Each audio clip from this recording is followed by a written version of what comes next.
हाँ तो प्यारे बच्चों, कैसे हैं आप लोग। उम्मीद करते हैं कि आप लोग एकदम अच्छे से होंगे और शानदार तरीके से अपनी तैयारी में लगे होंगे।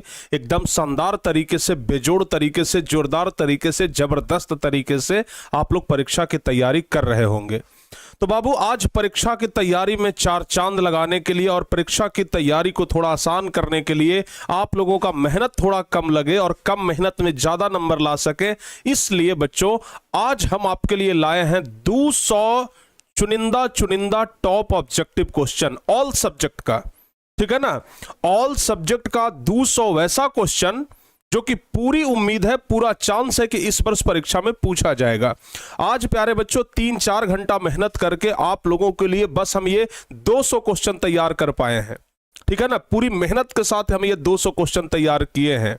तो कम से कम आप सभी बच्चों को हमारे मेहनत की कसम, आप लोग इस पूरे क्वेश्चन को एक बार जरूर देखिएगा और इस पूरे क्वेश्चन को याद करने का पूरा प्रयास करिएगा। क्योंकि बाबू, हम चाहते हैं कि जो हम मेहनत किए हैं, हम चाहते हैं कि हमने जो 3-4 घंटा 5 घंटा समय लगा करके जो क्वेश्चन छांटे हैं, वो क्वेश्चन ऐसे ही व्यर्थ न जाए। बच्चे उस चीज से लाभ उठा सके, बच्चे उस चीज का फायदा ज्यादा से ज्यादा उठाएं। तो भाई इसका ना कोई मतलब तो बनना चाहिए ना। ऐसे नहीं कि बस हम मेहनत किए, आप लोगों के लिए इतना मेहनत करके हम क्वेश्चन तैयार किए और बस ऐसे ही आप लोग आधा अधूरा देख के छोड़ दिए। ऐसा नहीं होना चाहिए बाबू। ठीक है, तो इसलिए आप सभी बच्चे इस क्लास को पूरा देखिएगा। हम 200 objective question physics, chemistry, biology, history, civics, geography, economics, आपदा प्रबंधन, हिंदी, संस्कृत सब मिलाकर के 200 क्वेश्चन आपके लिए तैयार किए हैं। और सब मिलाकर के अगर 200 क्वेश्चन आपके लिए तैयार किए हैं तो सोच लीजिए ये 200 क्वेश्चन कितना इंपॉर्टेंट होगा। तो बाबू, हम चाहते हैं कि आज के इस क्लास में एकदम बिहारी अंदाज में, एकदम अपने देसी स्टाइल में शुरू से लेकर के अंत तक जुड़े रहिए। हम भी पूरी ऊर्जा के साथ, पूरी एनर्जी के साथ आप लोगों के साथ जुड़े रहेंगे। सबसे पहले बाबू, हम चाहते हैं कि आप लोग इस क्लास को शेयर कर दीजिए। जितना ज्यादा हो सके, ज्यादा से ज्यादा आप लोग इस क्लास को शेयर करिए ताकि सभी बच्चे इस क्लास को देख सकें और सभी बच्चे इस क्लास का फायदा उठा सकें, सभी बच्चे को ये 200 क्वेश्चन मिल सके। और पता है, इस प्रकार से बार बार अगर हम आपको ऑब्जेक्टिव क्वेश्चन इंपॉर्टेंट देते रहेंगे ना, तो एक समय ऐसा आएगा कि ये 200 क्वेश्चन करते करते टोटल इंपॉर्टेंट ऑब्जेक्टिव क्वेश्चन आपको हम याद करवा देंगे। तो बाबू, ये 200 क्वेश्चन में से हम इतना तो गारंटी के साथ कह सकते हैं कि कम से कम 30-40 क्वेश्चन तो लड़ेगा। ठीक है ना, परीक्षा में 30-40 क्वेश्चन तो आराम से लड़ना चाहिए। अब भगवान भी तो हम नहीं ना हैं कि एकदम बता दें कि हाँ लड़ेगा ही, लेकिन हाँ लड़ना चाहिए। क्योंकि बाबू, जितना एनालिसिस करके ये क्वेश्चन तैयार किए हैं ना, शायद एकदम लड़ जाएगा। ठीक है ना, पूरी उम्मीद है, पूरा विश्वास है हमें कि ये क्वेश्चन लड़ेगा। तो चलिए आज की इस शानदार सी क्लास को शुरू करते हैं। सबसे पहले बाबू, हम चाहते हैं ना कि आज इतना मेहनत के लिए आप लोग कम से कम एक लाइक और एक शेयर तो जरूर करिए। आज चूंकि आपके गुरुजी इतना मेहनत से आपके लिए क्वेश्चन तैयार किए हैं, तो हम चाहते हैं कि कम से कम एक लाइक और एक शेयर तो जरूर होना चाहिए बाबू। ठीक है ना, तो आज अपने गुरुजी के लिए एक लाइक और एक शेयर तो जरूर करिए। तो चलिए बाबू, सभी बच्चे क्या करिए, एक लाइक कर दीजिए और एक शेयर कर दीजिए ताकि सभी बच्चे इस क्लास में जुड़ जाएं। ठीक है ना, सभी बच्चे इस क्लास में जुड़ जाएं। अच्छा बाबू, आप लोगों का मेहनत ही तो रंग लाएगा ना। हमारा मेहनत कितना ही रंग लाएगा, आप लोगों का ही मेहनत तो रंग लाएगा। दूसरी बात, क्रैश कोर्स, हम एक पोल करवाए हैं कि क्रैश कोर्स कब से शुरू होना चाहिए, छठ पूजा के पहले या छठ पूजा के बाद। अगर बाबू आप लोग अगर आप लोग कहेंगे तो हम कल ही स्टार्ट कर देंगे। लेकिन कल है 4 तारीख, ठीक है ना, कल है 4 नवंबर। और बाबू आपको पता है कि 6 नवंबर से अपना छठ पूजा भी स्टार्ट हो रहा है। और अगर हम अपने बारे में बात करें तो हमारे घर में भी छठ पूजा हो रहा है। बाकी आप लोग को अंग्रेजी पढ़ाने वाले सर हैं दीपक सर, उनके घर में भी छठ पूजा हो रहा है और भी टीम मेंबर के यहाँ छठ पूजा का कार्यक्रम हो रहा है। तो ऐसे में थोड़ा सा हमारे लिए मुश्किल हो रहा है छठ पूजा के पहले शुरू करना। लेकिन अगर आप लोग कहेंगे तो हम कल एक इंट्रोडक्शन क्लास जरूर ले लेंगे क्रैश कोर्स के ऊपर। ठीक है ना, अगर आप लोग बोलेंगे तो हम छठ पूजा से पहले कल या परसों एक इंट्रोडक्शन क्लास लेंगे और इंट्रोडक्शन क्लास में हम आपको सिर्फ ये बताएंगे कि हमें कैसे क्रैश कोर्स की तैयारी करनी है। क्रैश कोर्स में हम लोग कौन कौन सा मटेरियल पढ़ेंगे, हम लोगों को ज्यादा नंबर लाने के लिए क्या क्या चीज नहीं पढ़ना चाहिए और क्या क्या चीज पढ़ना चाहिए। यानी कि आपको एक ना हम पैराग्राफ तैयार करके देंगे, हम आप लोगों को एक समझ लीजिए श्रृंखला बना करके दे देंगे, एक ढांचा तैयार करके दे देंगे कि भाई ये चीज बाबू पढ़ो, ये चीज मत पढ़ो, ये पढ़ना है, ये नहीं पढ़ना है, इस पे ज्यादा ध्यान देना है, इस पे कम ध्यान देना है। तो इससे क्या होगा कि कम समय में आप लोग बेहतर तैयारी कर पाएंगे, कम समय में, बचे हुए समय में आप लोग ज्यादा से ज्यादा नंबर ला पाएंगे। ठीक है ना। तो जैसा भी होगा हम आप लोग को बताएंगे। अगर कल हमसे पॉसिबल हो पाया तो कल ले लेंगे, परसों तो परसों ले लेंगे और आराम से आप लोग की तैयारी हम करवाएंगे। हम आपको पहले ही बता दिए हैं कि आपकी तैयारी में 4 चांद लगाने की जिम्मेदारी हमारी है।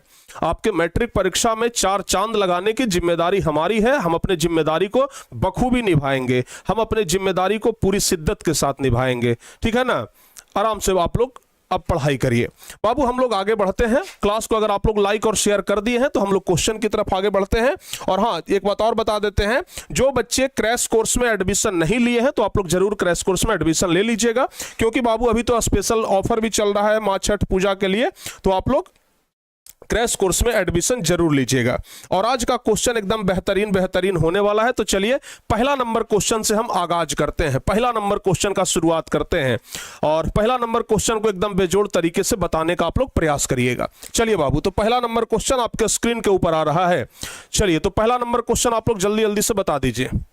पहला नंबर क्वेश्चन कह रहा है, एकदम आसान सा प्रश्न है बाबू, एकदम आसान सा प्रश्न है कि फ्रैंकफर्ट की संधि कब हुई थी। जल्दी जल्दी से ना आप लोग बस जवाब बताइए। पहला नंबर क्वेश्चन है कि फ्रैंकफर्ट की संधि कब हुई थी, जवाब बताइए। पहला नंबर क्वेश्चन एकदम शानदार प्रश्न है बाबू, जितना जल्दी हो सके ना आप लोग जवाब बताने का पूरा प्रयास करिए। जल्दी जल्दी से आप लोग जवाब बताने का पूरा प्रयास करिए, क्योंकि पहला नंबर क्वेश्चन अति महत्वपूर्ण क्वेश्चन है। तो जल्दी से बाबू आप लोग जवाब बताने का प्रयास करिए। चलो भाई, पहला नंबर क्वेश्चन का तो बच्चों का एकदम सही जवाब आया है और यहां पर लगभग 4000 बच्चे जुड़ गए हैं। हम चाहते हैं कि आज की क्लास में ना 4000 प्लस बच्चे जुड़े, लगभग 4500 के आसपास बच्चे जुड़े, हमारा ये इच्छा है। तो बाबू आज मेहनत का फल हमको दिखना चाहिए। हम जो आज इतना मेहनत से क्वेश्चन तैयार किए हैं ना, उसका फल आज दिखना चाहिए। और देखिए भाई, फल तो दिख भी रहा है। ठीक है ना। बच्चों का क्या है भाई, किस, हाँ बिल्कुल तस्वीर के साथ आज लाए हैं, लेकिन पूरा क्वेश्चन में हम नहीं लगा पाए। ठीक है ना। हम ज्यादा क्वेश्चन में हम नहीं लगा पाए हैं क्योंकि समय बीत गया, क्योंकि हम लगातार क्वेश्चन छांट रहे थे। अभी हम ना आप लोगों के लिए बैठ करके ना बस ये फोटो जो है ना वो ही लगा रहे थे, लेकिन ज्यादा क्वेश्चन में हम नहीं लगा पाए, नहीं तो फिर लेट हो जाता। तो इसलिए जितना क्वेश्चन में लगा है उतना हम क्वेश्चन आपके सामने रखेंगे, बाकी बिना तस्वीर का ही है। तो देखो बाबू, फ्रैंकफर्ट की संधि के बारे में बात किया जा रहा है। फ्रैंकफर्ट का संधि कब हुआ था? 1871 ईस्वी में। आपको पता है कि जर्मनी और इटली का एकीकरण, पता है ना आप लोगों को, जर्मनी और इटली का एकीकरण फ्रैंकफर्ट की संधि के द्वारा ही हुआ था। जर्मनी और इटली का जो एकीकरण हुआ था वो फ्रैंकफर्ट की संधि के जरिए ही हुआ था। क्योंकि यहां से एक क्वेश्चन और पूछा जाता है, सुनो बाबू, हम समझा करके बताएंगे, हम पहले बता दे रहे हैं। जिनको सिर्फ ABCD करना है हमारे पास आज नहीं होगा वैसा, जिनको सिर्फ ABCD करना है वैसे नहीं आज बताने वाले हैं।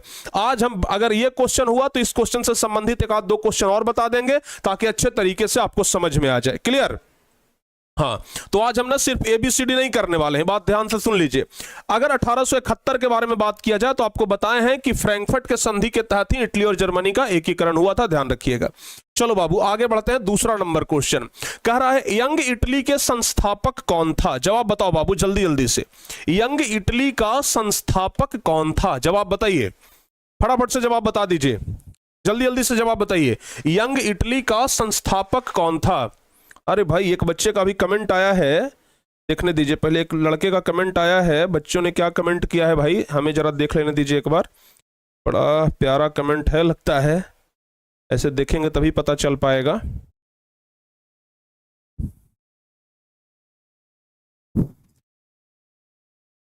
चलो बाबू, दूसरा नंबर क्वेश्चन का जवाब बताइएगा, एकदम सही जवाब होना चाहिए, गलती का गुंजाइश नहीं है।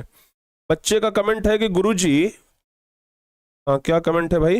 गुरुजी कक्षा 11th में फिजिक्स केमिस्ट्री बायोलॉजी का क्लास कब से चलेगा, प्लीज रिप्लाई। अच्छा 11th वाले बच्चे अगर कमेंट कर रहे हैं तो आपका क्लास बाबू कल से चलना स्टार्ट हो जाएगा, ठीक है ना, आपका क्लास जो है वो कल से चलना स्टार्ट हो जाएगा। ओके चलिए आगे बढ़ते हैं। यंग इटली का संस्थापक कौन था बाबू, आपका जवाब क्या होगा, फोटो ये से तो पहचान गए होंगे ना, ये किनका फोटो है, मेजनी का, जवाब क्या होगा मेजनी। अच्छा आप लोग बताइए, एक क्वेश्चन का मौखिक जवाब दे दीजिए, यंग इटली के अलावा और कौन सी संस्था का स्थापना किए थे मेजनी, यंग इटली के अलावा एक और बता दीजिए आप लोग, ठीक है ना, जितना जल्दी हो सके, ठीक है ना, जितना जल्दी हो सके, क्योंकि बाबू आप लोग के लिए एक मोटिवेशन भी है, कहते हैं तुम्हारी मेहनत का हर एक पल तुम्हारे सपनों को हकीकत बनाने की ओर एक कदम है। आप जितना ज्यादा मेहनत करेंगे ना, समझिए कि आपका सपना हकीकत की ओर बदलेगा।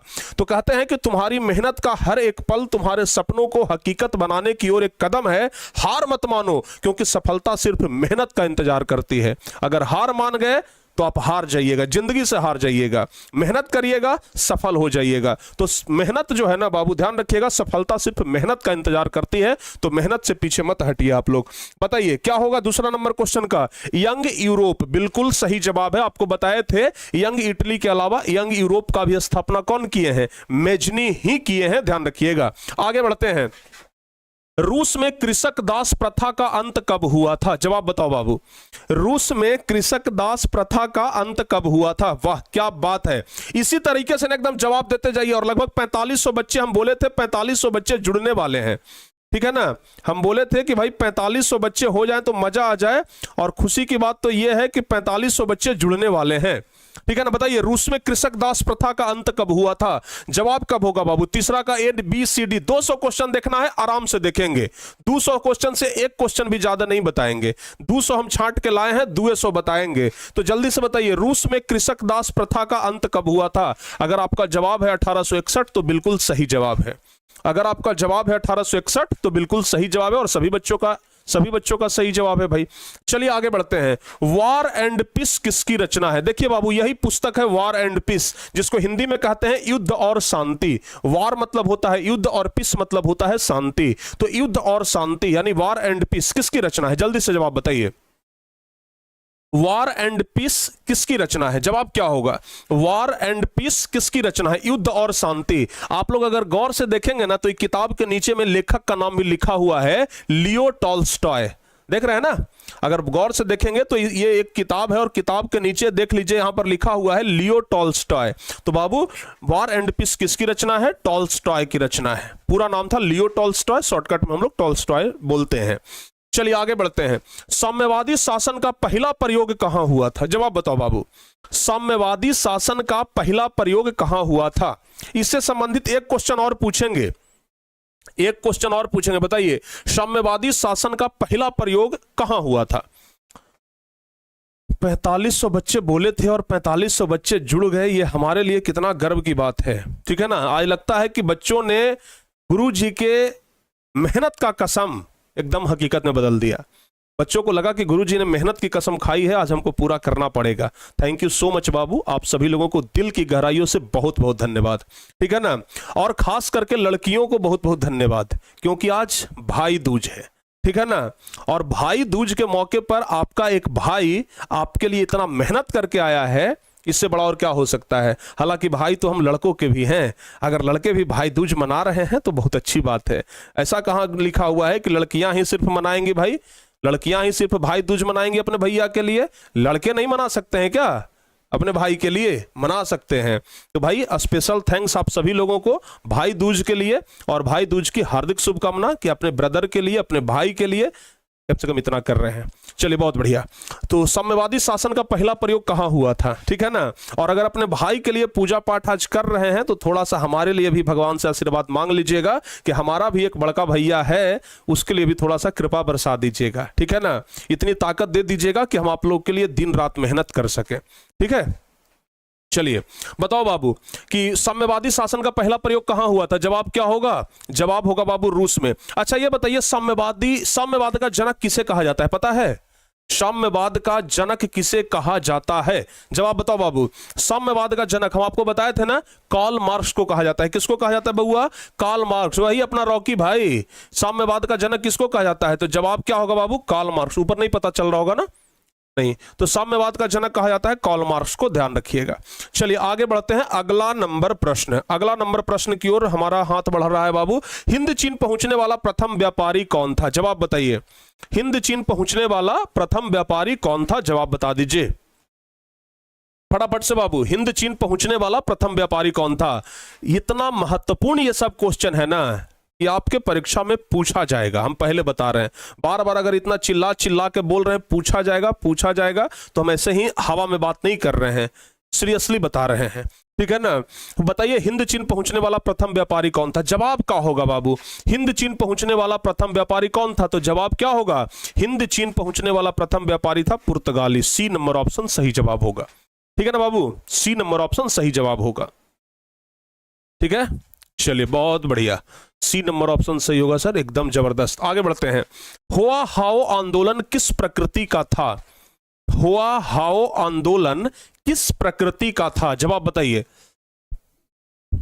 सारा क्वेश्चन पढ़ाया हुआ है, एक भी क्वेश्चन बाहर से नहीं है, ठीक है ना। कुछ क्वेश्चन हिस्ट्री का है, उसके बाद फिर दूसरा सब्जेक्ट का आ जाएगा। बताइए तो हुआ हाओ होता है, थोड़ा सॉरी यहां पर मिस्टेक हो गया है, हुआ हाओ, ठीक है ना। बताइए तो हुआ हाओ आंदोलन किस प्रकृति का था? जवाब क्या होगा? हुआ हाओ आंदोलन क्रांतिकारी धार्मिक प्रकृति का था। किस प्रकृति का था? क्रांतिकारी धार्मिक प्रकृति का था, ध्यान रखिएगा। आगे बढ़ते हैं बाबू। गांधी जी ने असहयोग आंदोलन की शुरुआत कब की थी? जवाब बताइए, एकदम काफी इंपॉर्टेंट ये वाला क्वेश्चन में ना हम अगर MVVI लगा लें तो ज्यादा बेहतर होगा। MVVI कहने का मतलब most very very very important, most very very important, यानी काफी ज्यादा महत्वपूर्ण ये क्वेश्चन है कि गांधी जी ने असहयोग आंदोलन की शुरुआत कब की थी? जवाब बताओ बाबू। गांधी जी ने असहयोग आंदोलन की शुरुआत कब की थी? जितने ज्यादा बच्चे बताएंगे उतना ही ज्यादा आपके लिए बेहतर होगा, जल्दी से बताइए। गांधी जी ने असहयोग आंदोलन की शुरुआत कब की थी? बाबू जल्दी से जवाब बताओ, क्या हो जाएगा? 1920 ईस्वी, 1 अगस्त 1920 ईस्वी। अगर जवाब आपका सी नंबर ऑप्शन है तो सही है। कुछ बच्चे का तो गड़बड़ हो गया है इस क्वेश्चन में, कुछ बच्चे डी ऑप्शन बता रहे हैं, कुछ बच्चे इस क्वेश्चन का जवाब गड़बड़ बता रहे हैं, भाई डी ऑप्शन बता रहे हैं जो कि गलत है। इसका जवाब होगा 1 अगस्त 1920 ईस्वी, ठीक है ना। सितंबर है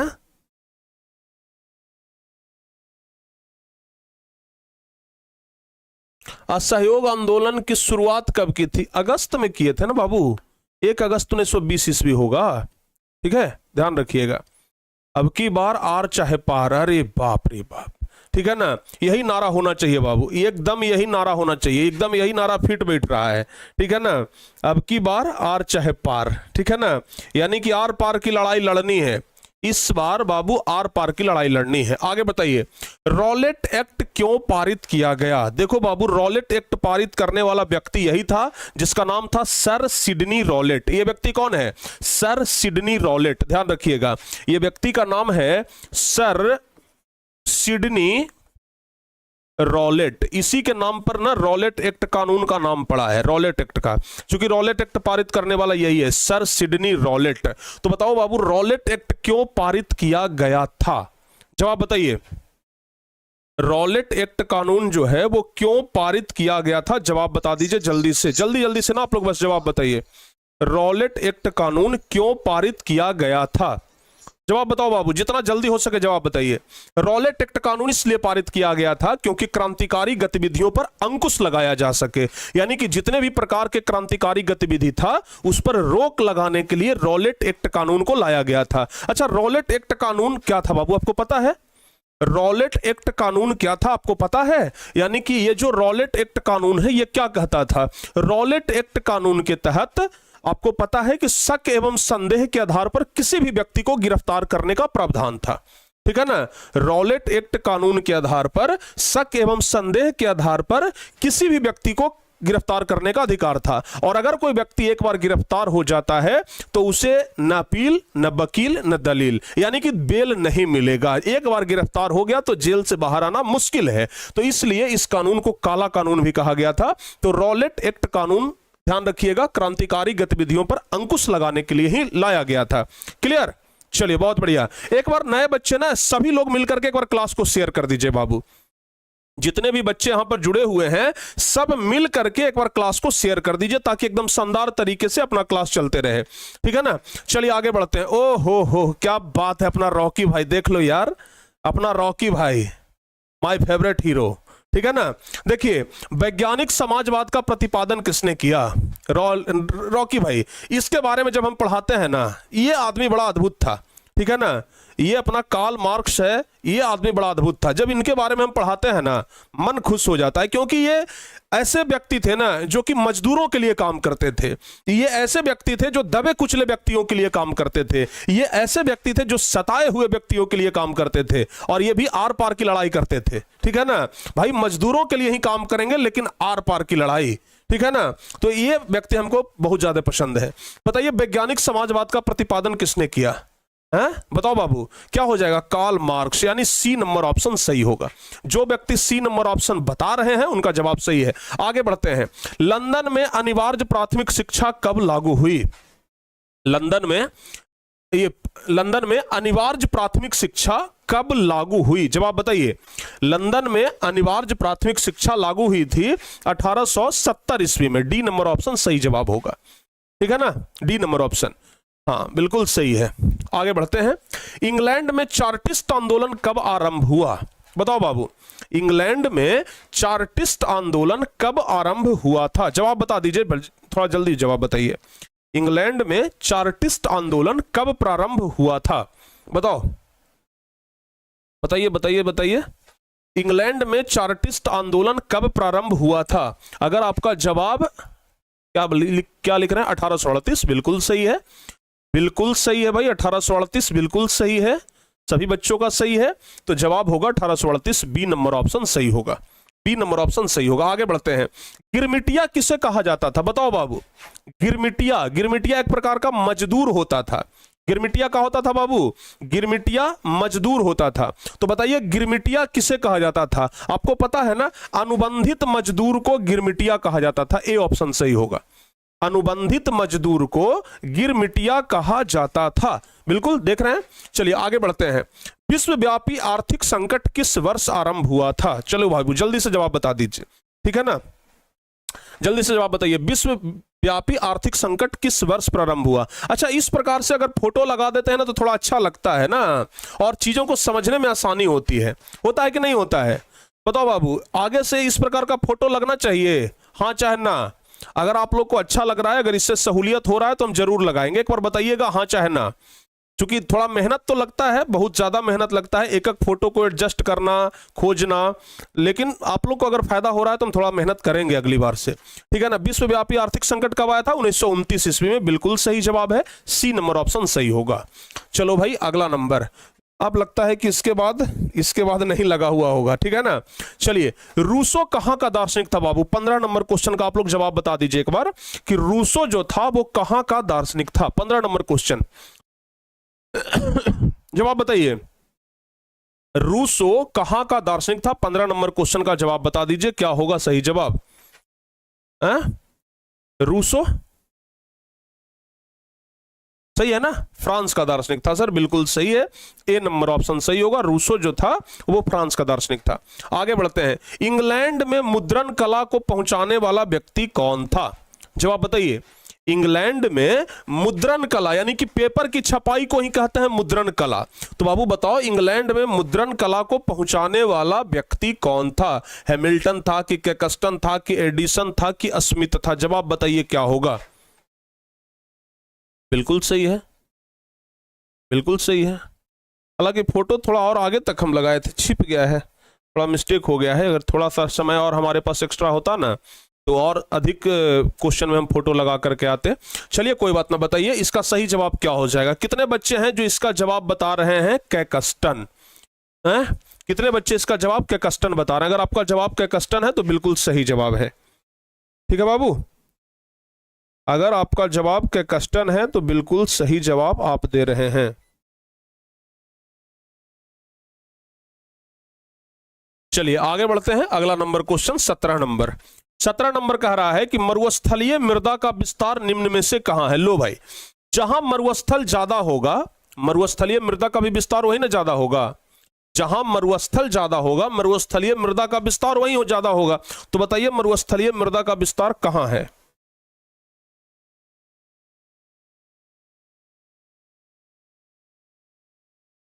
बताइए मरुस्थलीय मृदा का विस्तार निम्न में से कहां है? जाहिर सी बात है, राजस्थान में मरुस्थल ज्यादा है, तो मरुस्थलीय मृदा का विस्तार कहां होगा? राजस्थान में होगा ना। तो बाबू बी नंबर ऑप्शन सही होगा। थोड़ा समय देकर के हम इसलिए बता रहे हैं ना बाबू कि हम चाहते हैं कि 200 में से दोनों 100 क्वेश्चन आपको याद हो जाए। हम चाहते हैं कि ये 200 में से दोनों 100 क्वेश्चन आपको याद हो जाए, क्योंकि अगर अभी याद कर लिए ना तो परीक्षा में आसानी होगा, और नहीं तो फिर परीक्षा में रटते रहिएगा रात रात भर जग करके, फायदा नहीं होगा। ठीक है ना, ध्यान रखिएगा। 18 नंबर क्वेश्चन एकदम आसान प्रश्न है कि काली मृदा का दूसरा नाम क्या है? काली मृदा का दूसरा नाम क्या है? जवाब बता दीजिए। काली मृदा का दूसरा नाम क्या है बाबू? जवाब बताइए। काली मृदा का दूसरा नाम क्या है? काली मृदा का दूसरा नाम रेगुर मृदा है, ध्यान रखिएगा। अच्छा, आप लोग बताइए काली मृदा में कौन सा फसल सबसे बेहतर होता है? आप लोग ये जवाब बताइए, क्योंकि प्रश्न में यह भी पूछा जाता है कि काली मृदा में कौन सा फसल सबसे ज्यादा होता है। जवाब बताओ बाबू, कौन सा ऐसा फसल है जो काली मृदा में सबसे ज्यादा होता है? जल्दी से जवाब बताइए एक बार। जवाब बताओ बाबू, काली मृदा में कौन सा फसल सबसे ज्यादा होता है? कपास, एकदम क्लियर, कपास का फसल। ध्यान रखिएगा, काली मृदा में कपास का फसल जो है बाबू एकदम बढ़िया होता है। ठीक है ना। और काली मृदा का दूसरा नाम रेगुर मृदा भी है। आगे बढ़ते हैं। अगला नंबर क्वेश्चन है कि प्लास्टर ऑफ पेरिस किससे बनाया जाता है? प्लास्टर ऑफ पेरिस बताइए कि किससे बनाया जाता है? वही प्लास्टर ऑफ पेरिस है, जब हड्डी उड्डी फ्रैक्चर कर जाता है, जब टूट जाता है तो प्लास्टर ऑफ पेरिस का लेप चढ़ाया जाता है, डॉक्टर साहब प्लास्टर कर देते हैं, तो plaster he plaster of Paris है बाबू। तो बताइए प्लास्टर ऑफ पेरिस किससे बनाया जाता है? जवाब क्या होगा? जवाब होगा जिप्सम से बनाया जाता है। 19 का बी नंबर ऑप्शन क्या हो जाएगा बाबू? सही जवाब हो जाएगा। क्लियर। चलिए आगे बढ़ते हैं। अगला, निम्नलिखित में से किस राज्य में वन का सबसे अधिक विस्तार है? सबसे अधिक वन का विस्तार भारत के कौन राज्य में है? जवाब बताओ। सबसे अधिक वन का विस्तार भारत के किस राज्य में है? जवाब क्या दीजिएगा? भारत में सबसे ज्यादा वन का विस्तार किस राज्य में है? तो जवाब होगा मध्य प्रदेश में है गुरुजी, मध्य प्रदेश में बाबू। ठीक है ना, सबसे ज्यादा वन आपको देखने के लिए मिलेगा मध्य प्रदेश में। आगे बढ़ते हैं। अगला नंबर क्वेश्चन, कॉफी का सबसे अधिक उत्पादन किस राज्य में होता है? लीजिए बताइए भाई, कॉफी, कहवा जिसको बोला जाता है, तो बताइए कॉफी का उत्पादन सबसे ज्यादा कहां होता है? जवाब बता दो बाबू, कॉफी का सबसे अधिक उत्पादन किस राज्य में होता है? जवाब बताइए फटाफट से। कॉफी का सबसे अधिक उत्पादन, देखना बाबू अगर ऑप्शन में इस तरीके से आ जाए ना तो एकदम आराम से याद रखिएगा, कॉफी का उत्पादन कर्नाटक में होता है। कॉफी का उत्पादन सबसे ज्यादा कहां होता है? कर्नाटक में होता है। याद रखिएगा एकदम, कॉफी कर्नाटक, कॉफी कर्नाटक, याद रख लीजिए एकदम। ठीक है ना। आगे बढ़ते हैं। भोपाल त्रासदी में किस गैस का रिसाव हुआ था? भोपाल गैस त्रासदी आप लोग पढ़े हैं ना। भोपाल गैस त्रासदी में किस गैस का रिसाव हुआ था? जवाब क्या होगा? भोपाल गैस त्रासदी में मिथाइल आइसोसाइनाइट गैस का रिसाव हुआ था। भोपाल गैस त्रासदी में मिथाइल आइसोसाइनाइट गैस का रिसाव हुआ था। आगे बढ़ते हैं। 23 नंबर क्वेश्चन, सिंदरी कहां स्थित है बाबू? जल्दी से जवाब बताइए, सिंदरी कहां स्थित है? जवाब बताइए, सिंदरी कहां स्थित है? तो जवाब क्या होगा? सिंदरी स्थित है बाबू कहां में? पश्चिम बंगाल की, झारखंड की, छत्तीसगढ़ की, उड़ीसा। सिंदरी स्थित है झारखंड में, बिल्कुल बी नंबर ऑप्शन, ध्यान रखिएगा। अच्छा, आप लोगों को आज टाइम टेबल मिला है ना? क्रैश कोर्स का टाइम टेबल आप लोगों को मिल गया है ना? बताओ बाबू जल्दी से, हाँ या ना। आप सभी बच्चों को क्रैश कोर्स का टाइम टेबल मिल गया है ना? यस सर, कोई दिक्कत तो नहीं है? क्रैश कोर्स का टाइम टेबल में कोई दिक्कत तो नहीं है? आराम से आप लोगों को वो टाइम एडजस्ट हो जाएगा, और अगर थोड़ा बहुत दिक्कत होता है तो आप लोग जरूर एडजस्ट कर लीजिएगा। ठीक है ना। तो बाबू क्रैश कोर्स का टाइम टेबल मिल गया है। जिस दिन से क्रैश कोर्स स्टार्ट हो जाएगा उसी दिन से आपका ये टाइम टेबल भी फॉलो हो जाएगा। अगर आप चाहते हैं कि गुरुजी, चूंकि देखो बाबू बात हम स्पष्ट कह रहे हैं कि छुट्टी में, ये छठ के पूजा में ना हम 2 या 3 दिन का छुट्टी आप लोग को तो देंगे, क्योंकि हमारे घर पर छठ हो रहा है, मम्मी छठ कर रही हैं, तो हर एक माँ का एक उम्मीद होता है कि हमारा बेटा भी छठ पूजा में घर आए। तो हमारी माँ का भी उम्मीद होगा कि हमारा बेटा भी छठ पूजा में घर आए। तो जाना तो पड़ेगा बाबू, और चूंकि छठी मैया से तो हम नाराज नहीं हो सकते हैं, ठीक है ना। आप लोग के लिए आशीर्वाद भी मांगना तो है ना, तो जाना तो पड़ेगा, तो इसलिए जाएंगे और आप लोग के लिए ढेर सारा आशीर्वाद भी मांग करके लाएंगे। और इस वजह से हम चाह रहे हैं ना कि एक दिन हम इंट्रोडक्शन क्लास बस ले लेते हैं, और इंट्रोडक्शन क्लास के बाद ना हम छठ पूजा के बाद उसको स्टार्ट करेंगे, ठीक है, ध्यान रखिएगा। ओके, चलिए आगे बढ़ते हैं। भारत का कुल कितने डाक क्षेत्रों में बांटा गया है? बताओ बाबू, कुछ दिन पहले पढ़ाए हैं, कुछ ही दिन पहले पढ़ाए। भारत को कितने डाक क्षेत्रों में बांटा गया है? जल्दी जल्दी से जवाब बताइए, और जब तक पूरा क्वेश्चन का अंत ना हो जाए तब तक छोड़ के भी मत जाइए, ये भी बात याद रखिए। भारत का कुल कितने डाक क्षेत्रों में बांटा गया है? आप लोग को पता होगा, भारत को प्यारे बच्चों 8 डाक क्षेत्रों में बांटा गया है। डी नंबर ऑप्शन सही हो जाएगा। अगला बताइए, 25वां नंबर क्वेश्चन कह रहा है कि किस वर्ष इंडियन एयरलाइंस का नाम बदल करके इंडियन कर दिया गया? इंडियन एयरलाइंस का नाम बदल करके इंडियन कब कर दिया गया? इंडियन एयरलाइंस का नाम बदल करके इंडियन कब कर दिया गया? तो जवाब होगा, इंडियन एयरलाइंस का नाम बदल करके इंडियन किया गया था 2005 ईस्वी में। आगे, कोसी नदी घाटी परियोजना का आरंभ बताइए। आपको पता है बाबू कि यही कोसी नदी है जिसको बिहार का शोक भी कहा जाता है। यही कोसी नदी है जिसको बिहार का शोक भी कहा जाता है। और कह रहा है कोसी नदी घाटी परियोजना का आरंभ कब हुआ था? तो आरंभ हुआ था 1955 में। कोसी नदी घाटी परियोजना का आरंभ कब हुआ था? 1955 में हुआ था। आगे बढ़ते हैं। उच्चावच प्रदर्शन के लिए हेस्योर विधि का विकास किसने किया था? एकदम इसका जवाब याद रखिएगा, लेहमान ने। उच्चावच प्रदर्शन के लिए हेस्योर विधि का विकास लेहमान ने किया था। आगे, प्राकृतिक मानचित्र में मरुभूमि को किस रंग से प्रदर्शित किया जाता है? जैसे बाबू आपको पता होगा कि अगर पानी है तो पानी को नीला रंग से दिखाया जाता है, पानी को नीला रंग से दिखाया जाता है। वैसे ही अगर मरुभूमि है तो मरुभूमि को किस रंग से दिखाया जाता है? मरुभूमि को ध्यान रखिएगा, पीला रंग से दिखाया जाता है। बी नंबर ऑप्शन सही जवाब हो जाएगा। आगे बताइए, कह रहा है कि भारत में कहां औरतों के लिए आरक्षण की व्यवस्था है? लीजिए भाई, सिविक्स में आ गए हैं, सिविक्स में हम लोग आ गए हैं। बताइए, भारत में महिलाओं के लिए आरक्षण की व्यवस्था कहां है? जवाब बताइए। महिलाओं के लिए आरक्षण की व्यवस्था है पंचायती राज में। अच्छा, आप लोग बताइए, पंचायती राज में महिलाओं को कितना प्रतिशत आरक्षण है? आज अगर ये पूरा क्वेश्चन देख लिए ना, 30 से 40 क्वेश्चन का जो दावा ठोकते हैं कि परीक्षा में बना करके आइएगा। जागेगा सो पाएगा, सोएगा सो खोएगा। आज एकदम इसको याद रख लीजिए। आज इस नारा को हकीकत में बदल देंगे हम, ठीक है ना।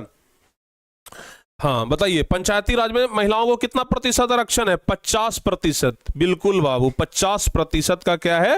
आरक्षण है, ठीक है ना। महिलाओं को 50% का आरक्षण है। आगे बढ़ते हैं।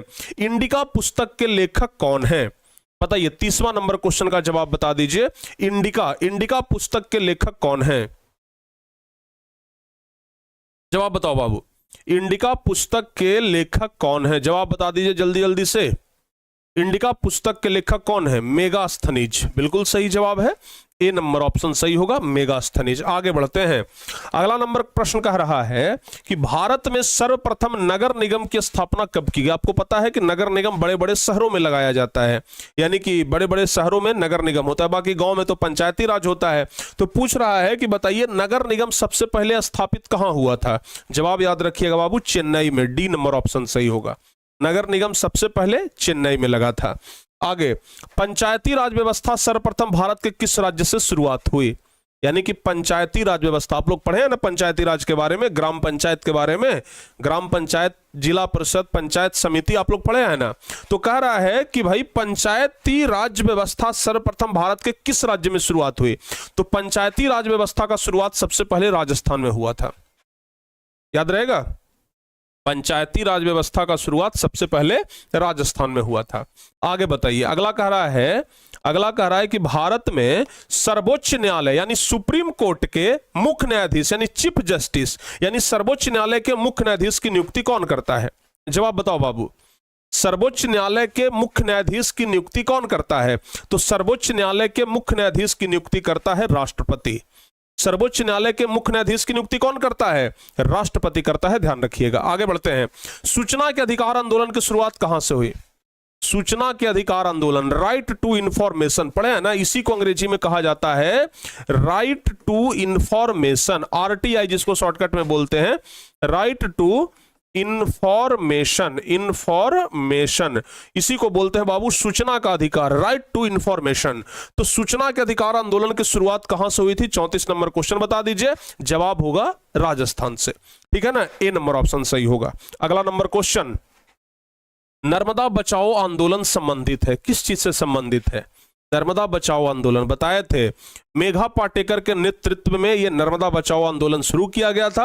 आप लोग बताइए कि नर्मदा बचाओ आंदोलन किस चीज से संबंधित है? जवाब होगा पर्यावरण से। नर्मदा बचाओ आंदोलन किस चीज से संबंधित है? जवाब होगा पर्यावरण से। आगे बढ़ते हैं, भारत में दल बदल कानून किस वर्ष लागू हुआ? अच्छा, सबसे पहली बात तो ध्यान रखिएगा, ये जो दल बदल कानून है ये लागू होता है विधायक और सांसद पर। किस पर लागू होता है? विधायक और सांसद पर लागू होता है, ताकि विधायक और सांसद अपना दल न बदल ले, यानी कि जीतने के बाद अपनी पार्टी न बदल ले, इसलिए दल बदल कानून ये दल बदल कानून बनाया गया है। लेकिन दल बदल कानून को बनाया कब गया बाबू? जल्दी से आप हमें ये बता दीजिए, जल्दी से बताइए, बताओ बाबू, दल बदल कानून कब बनाया गया? तो किस वर्ष लागू हुआ? 1985 ईस्वी में इसको लागू किया गया था। आगे बढ़िए, विश्व में कौन सी शासन व्यवस्था को सबसे अच्छा माना जाता है? विश्व की कौन सी शासन व्यवस्था को सबसे अच्छा माना जाता है? जवाब क्या होगा? सबसे अच्छा शासन व्यवस्था है लोकतंत्र, डेमोक्रेसी, जो कि हमारे देश में है, ठीक है ना, सिर्फ हमारे ही देश में नहीं है, बहुत सारे देशों में है। डेमोक्रेसी सबसे अच्छा शासन व्यवस्था है। आगे बढ़ते हैं, लोकतंत्र में फैसले लिए जाते हैं, तो लोकतंत्र में फैसला कौन लेता है बाबू? कोई व्यक्ति लेता है कि प्रधानमंत्री लेता है कि सामूहिक सहमति से होता है कि राजनीतिक पार्टी के द्वारा? लोकतंत्र में फैसला कौन लेता है? जवाब होगा कि लोकतंत्र में फैसला सामूहिक सहमति से लिया जाता है, सी ऑप्शन सही होगा। लोकतंत्र में जो फैसला होता है उस सामूहिक सहमति से लिया जाता है। अगला कह रहा है 39, 15वीं लोकसभा में महिलाओं की संख्या बताइए। 15वीं लोकसभा में महिलाओं की संख्या कितना था? 15वीं लोकसभा में, तो ध्यान रखिएगा 15वीं लोकसभा में महिलाओं की संख्या 59, ठीक है ना। आगे, लोकतंत्र जनता का, जनता द्वारा और जनता के लिए शासन है, यह कथन किसका है? बताओ बाबू। 40वें नंबर क्वेश्चन पे हम लोग पहुंच चुके हैं। इसके बाद मात्र 160 क्वेश्चन और बचा है। 160 क्वेश्चन हम लोग को देखना है। अरे मैक्सिमम लगेगा तो कितना लगेगा? 160 का आधा कर दीजिए तो 80, मैक्सिमम लगेगा तो 80 मिनट लगेगा, 70 मिनट, यानी 1 घंटे में सारा खलास। अगर 1 घंटे पढ़ाई करके आपका 30 से 40 नंबर बढ़ रहा है, तो कौन ऐसा आदमी होगा जो नहीं चाहेगा कि हम भाई 1 घंटा मेहनत करें और 30-40, ठीक है हम मान लेते हैं आपका एक बात 30-40 ना, 20 नंबर तो बढ़ेगा ना भाई। तो 1 घंटा मेहनत करके अगर 20 नंबर बढ़ रहा है तो आप इसको छोटा मोटा बात समझ रहे हैं, बड़का बात है, ठीक है ना। बताइए, लोकतंत्र जनता का, जनता द्वारा जनता के लिए शासन, ये कथन किसका है? अब्राहम लिंकन का कथन है। अच्छा, आप लोगों से एक सवाल पूछते हैं तब मान जाएंगे कि हाँ आप लोग पढ़ने में तेज हैं। अब्राहम लिंकन अमेरिका के केमा राष्ट्रपति थे? जवाब बताइए। अब्राहम लिंकन अमेरिका के केमा राष्ट्रपति थे? बाबू जवाब बताओ जल्दी से। अब्राहम लिंकन अमेरिका के कौन से राष्ट्रपति थे? कितना नंबर के राष्ट्रपति थे? कौन से नंबर के राष्ट्रपति थे? 16वां। अरे वाह, क्या बात है, बहुत बढ़िया। आगे बढ़ते हैं, किस राज्य को एक पिछड़ा राज्य कहा जाता है? जवाब बताइए तो, वो कौन सा राज्य है ये चारों में से जिसे कि पिछड़ा राज्य का दर्जा दिया गया है? जवाब बता दो बाबू, कौन सा राज्य है जिसे पिछड़े राज्य का दर्जा दिया गया है? तो पिछड़ा राज्य का दर्जा किसको दिया गया है बाबू? अपना बिहार, ठीक है ना, है? अपने बिहार को पिछड़ा राज्य का दर्जा मिला है, ठीक है ना। तो आप लोग एक प्रयास करिए कि कम से कम, हम लोग देश के भविष्य हैं, बिहार के भविष्य हैं, हम लोग अपने बलबूते पर बिहार को पिछड़ा राज्य से बाहर निकालेंगे, ठीक है ना। हम तो अपना प्रयास कर रहे हैं कि हम बिहार के बच्चों को शिक्षित कर रहे हैं, तो हम अपने तरीके से भाई पूरा प्रयास कर रहे हैं। अगला प्रयास आप लोग को करना है, ठीक है ना, कि बिहार का बदनामी ना होने दे, बिहार को बदनामी से हम बाहर निकालें। अच्छा, किस क्षेत्र को तृतीयक क्षेत्र कहा जाता है? लीजिए, इकोनॉमिक्स में पधार चुके हैं, ठीक है ना। हाँ, इकोनॉमिक्स में हम लोग पधार चुके हैं। इकोनॉमिक्स में आपका हार्दिक अभिनंदन है। बताइए, किस क्षेत्र को तृतीयक क्षेत्र कहा जाता है? आपको बताए थे ना अर्थव्यवस्था के 3 क्षेत्र के बारे में। पता नहीं कहा जी, माथा ठनका एकाएक लगा के जैसे करंट मारा एकदम माथा में जी। इस क्षेत्र को तृतीयक क्षेत्र कहा जाता है बाबू। जवाब क्या होगा? ठीक है ना, तृतीयक क्षेत्र किसको कहा जाता है? देखिए, अर्थव्यवस्था का पहला क्षेत्र हो गया प्राथमिक क्षेत्र, जिसको कृषि क्षेत्र कहा जाता है। उद्योग क्षेत्र को द्वितीयक क्षेत्र कहा जाता है। और बउआ आपको यह भी याद होगा कि सेवा क्षेत्र को तृतीयक क्षेत्र कहते हैं। सेवा क्षेत्र को क्या कहते हैं? तृतीयक क्षेत्र कहते हैं। तो सेवा क्षेत्र को तृतीयक क्षेत्र कहा जाता है। ए नंबर ऑप्शन सही होगा। ठीक है, याद रहेगा। चलो भाई आगे बढ़ते हैं। भारत में योजना आयोग का गठन कब किया गया था? योजना आयोग, जिसको अंग्रेजी में प्लानिंग कमीशन बोलते हैं, तो बउआ बताइए योजना आयोग का गठन कब किया गया था? बताओ बाबू। 26 जनवरी 1950 ईस्वी को हमारे देश में संविधान लागू होता है, और 26 जनवरी 1950 को संविधान लागू होने के बाद 15 मार्च 1950 ईस्वी को हमारे देश में योजना आयोग का गठन होता है। और योजना आयोग के गठन में यह बात बोला जाता है कि अगले 5 साल तक क्या कार्य होगा उसका योजना पहले तैयार कर लिया जाएगा। यानी कि योजना आयोग के तहत पंचवर्षीय योजना भी बनाया गया था। ठीक है ना, याद रखना बाबू। आगे बढ़ते हैं। 44 नंबर का कह रहा है कि बिहार के किस जिले का प्रति व्यक्ति आय सबसे ज्यादा है, यानी सर्वाधिक है? तो बिहार का ऐसा कौन सा जिला है जहां का पर कैपिटा इनकम यानी प्रति व्यक्ति आय सबसे ज्यादा है? बताओ बाबू, बताइए जल्दी से। देखिए, कहते हैं ना कि संगत से गुण होत है, संगत से गुण जात। अगर जैसा संगति रहेगा ना, गुण वैसा ही आएगा। इसलिए अभी एग्जाम का माहौल है, पढ़ने वालों के साथ संगति करिए, एग्जाम में नंबर उतना ही बढ़िया आएगा। पढ़ने वालों के साथ संगति करिएगा, नंबर बेहतर आएगा। बाबू जल्दी से बताइए, बिहार के किस जिले का प्रति व्यक्ति आय जो है वो सबसे ज्यादा है? तो प्रति व्यक्ति आय पटना जिला का सबसे ज्यादा है। अगर सबसे कम पूछ दिया था, सबसे कम अगर पूछ दिया कि बताइए बिहार के किस जिले का प्रति व्यक्ति आय सबसे कम है, तो बउआ अगर सबसे कम पूछ देगा तो शिवहर हो जाएगा। समझ में आ गया ना? सबसे कम, अगर सबसे कम पूछ दिया ना तो शिवहर हो जाएगा। चलिए आगे बढ़ते हैं। 45 नंबर क्वेश्चन। बिहार की आय में सर्वाधिक योगदान किसका होता है? बताओ बाबू। बिहार की आय में सर्वाधिक योगदान होता है, किस चीज का सर्वाधिक योगदान है? तो बउआ बिहार को एक कृषि प्रधान क्षेत्र कहा जाता है। तो बिहार में सबसे ज्यादा खेती होता है, तो बिहार में सबसे ज्यादा योगदान भी तो खेती से ही ना होगा। तो कृषि क्षेत्र का योगदान बिहार में सबसे ज्यादा है। ए ऑप्शन सही जवाब होगा। चलिए आगे बढ़ते हैं। अगला नंबर, एटीएम का अर्थ क्या होता है बाबू? एटीएम का फुल फॉर्म लीजिए। एटीएम तो रोज पैसा निकालते होंगे हैं, तो एटीएम का फुल फॉर्म बताइए। एटीएम का फुल फॉर्म बता दीजिए बाबू। Full form automatic teller machine ना, ऑटोमेटिक टेलर मशीन नहीं कि स्वचालित टेलर मशीन, स्वचालित टेलर मशीन। ऑटोमेटिक को स्वचालित कहते हैं। ठीक है, चलिए 12th का क्लास कब होगा? सर 12th का क्लास बाबू कल से चलेगा आपका कंटिन्यू। ठीक है ना, 12th का क्लास कल से चलेगा। आगे बढ़ते हैं। 47 नंबर प्रश्न। 47 नंबर कह रहा है मुद्रा वह धुरी है जिसके चारों ओर संपूर्ण आर्थिक विज्ञान चक्कर काटता है। ये परिभाषा किसने दिया था? मुद्रा का यह परिभाषा किसने दिया था? यह किसका कथन है कि मुद्रा वह धुरी है जिसके चारों ओर संपूर्ण आर्थिक विज्ञान चक्कर काटता है? 47 नंबर प्रश्न का जवाब बता दीजिए जल्दी से। जवाब बताओ बाबू। स्वचालित टेलर मशीन सही है। इसका जवाब बताइए अब कि मुद्रा वह धुरी है जिसके चारों ओर संपूर्ण आर्थिक विज्ञान चक्कर काटता है। ये किसने कहा था? ये क्राउथर ने कहा था। ए ऑप्शन सही होगा। किसने कहा था? क्राउथर ने कहा था। आगे बढ़ते हैं। 48 नंबर प्रश्न। विनिमय का सर्वोत्तम माध्यम बताइए कौन सा है? बताओ बाबू। विनिमय का सर्वोत्तम माध्यम कौन सा है? विनिमय का सबसे अच्छा माध्यम बताइए कौन सा है? जवाब क्या होगा? विनिमय का सर्वोत्तम माध्यम मुद्रा है। बी ऑप्शन सही होगा। विनिमय का सर्वोत्तम माध्यम मुद्रा है।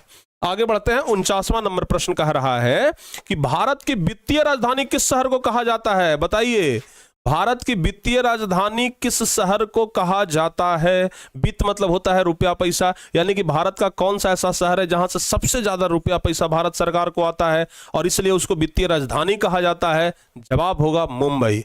जवाब क्या होगा बाबू? मुंबई। यानी कि भारत का वित्तीय राजधानी मुंबई है। ऐसे तो भारत का राजधानी दिल्ली है, नई दिल्ली। ऐसे तो भारत का राजधानी नई दिल्ली है, लेकिन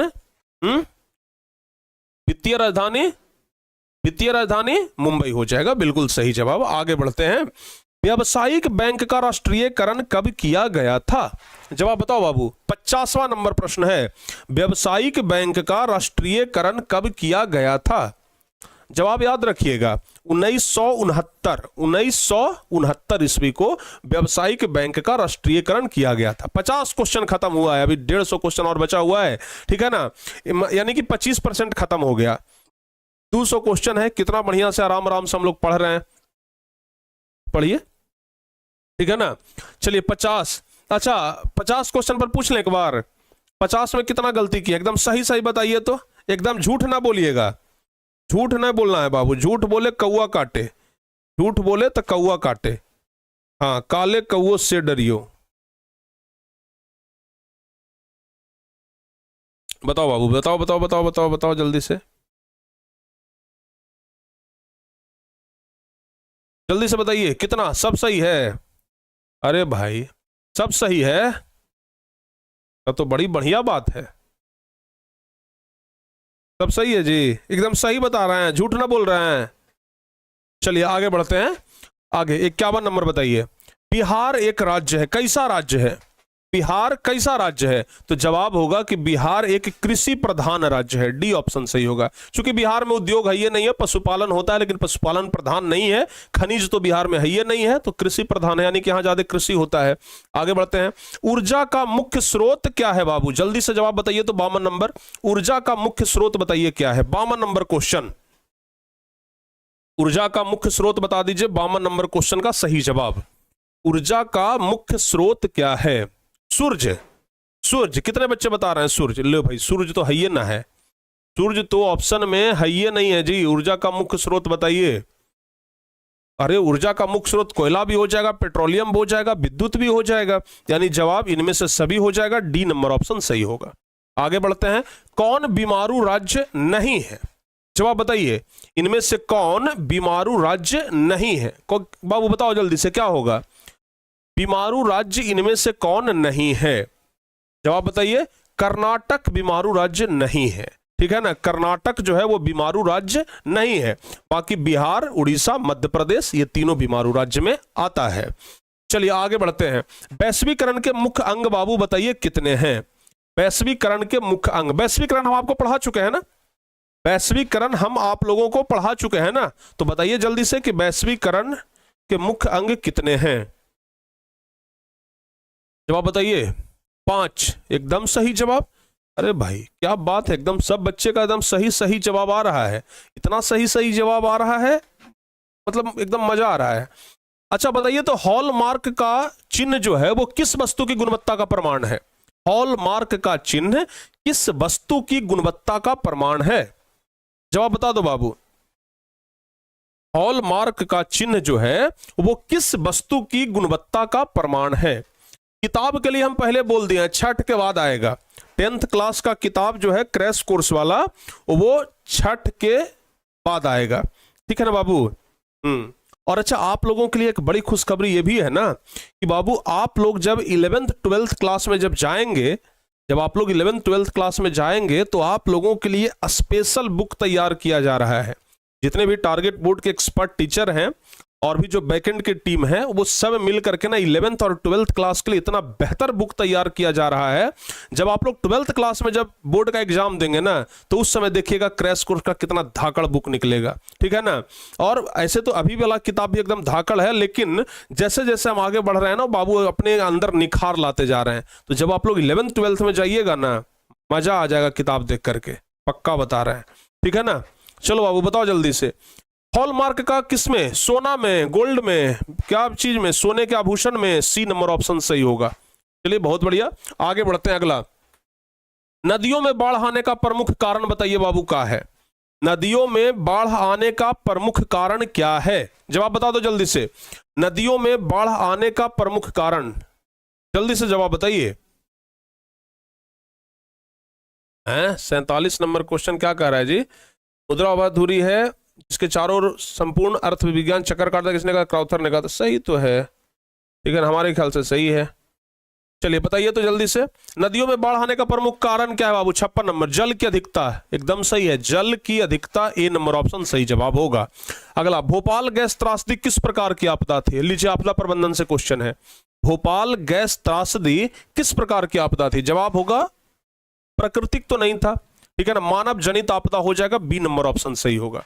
भोपाल गैस त्रासदी मानव जनित आपदा थी, ध्यान रखिएगा। अगला नंबर क्वेश्चन, भूकंप किस प्रकार का आपदा है बाबू? जवाब बता दीजिए, भूकंप किस प्रकार की आपदा है? जवाब बताइए, जल्दी जल्दी से जवाब बता दो बाबू, भूकंप किस प्रकार का आपदा है? भूकंप तो प्राकृतिक आपदा है, क्योंकि भूकंप कोई आदमी ला सकता है, भूकंप कोई मानव ला सकता है, इतना मानव में क्षमता नहीं कि भूकंप ला दे, तो भूकंप प्राकृतिक आपदा है। अगला, बिहार का कौन सा क्षेत्र बाढ़ग्रस्त क्षेत्र है? बिहार का कौन सा ऐसा क्षेत्र है जो बाढ़ग्रस्त क्षेत्र है, मतलब जहां बाढ़ ज्यादा आता है? तो जवाब क्या होगा? बिहार का उत्तरी बिहार, बताए थे ना, उत्तरी बिहार में कौन कौन सा? उत्तरी बिहार में जैसे हो गया कटिहार, खगड़िया, पूर्णिया, किशनगंज, अररिया, भागलपुर, ये सब उत्तरी बिहार का क्षेत्र है। आगे, कुशहा तटबंध किस नदी पर बनाया गया है? कुशहा तटबंध बाबू बताइए, कुशहा तटबंध, का से कुशहा, का से कोसी, याद रखिएगा। तो कुशहा तटबंध जो है ना, वो कोसी नदी पर है, 60 का बी ऑप्शन सही होगा। आगे बढ़ते हैं, पृथ्वी की सतह पर पहुंचने वाली सबसे पहली तरंग को किस नाम से जाना जाता है? पृथ्वी की सतह पर पहुंचने वाली सबसे पहला तरंग, तो यहां पर भी आप एक चीज याद रख सकते हैं, कह रहा है कि सबसे पहले बाबू, पहले, PAHLE, पहले, तो पहले का स्पेलिंग क्या है? पी से शुरू है ना, तो पी तरंग बाबू सबसे पहले आता है, जिंदगी भर नहीं भुलाइएगा। पहले को हम लोग किस चीज से लिखते हैं? पी से लिखते हैं पहले, तो पी से पी तरंग, ऐसे करके याद रखिए, ठीक है ना। चलिए आगे बढ़ते हैं, भारत को कितने भूकंपीय क्षेत्रों में बांटा गया है? 62 नंबर क्वेश्चन बता दीजिए, 62 नंबर क्वेश्चन बता दीजिए बाबू जल्दी से।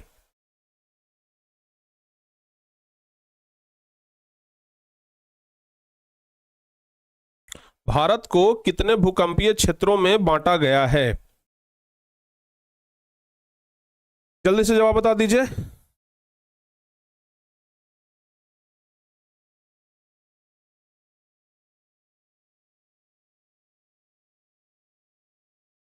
क्या हो जाएगा बाबू 62 का?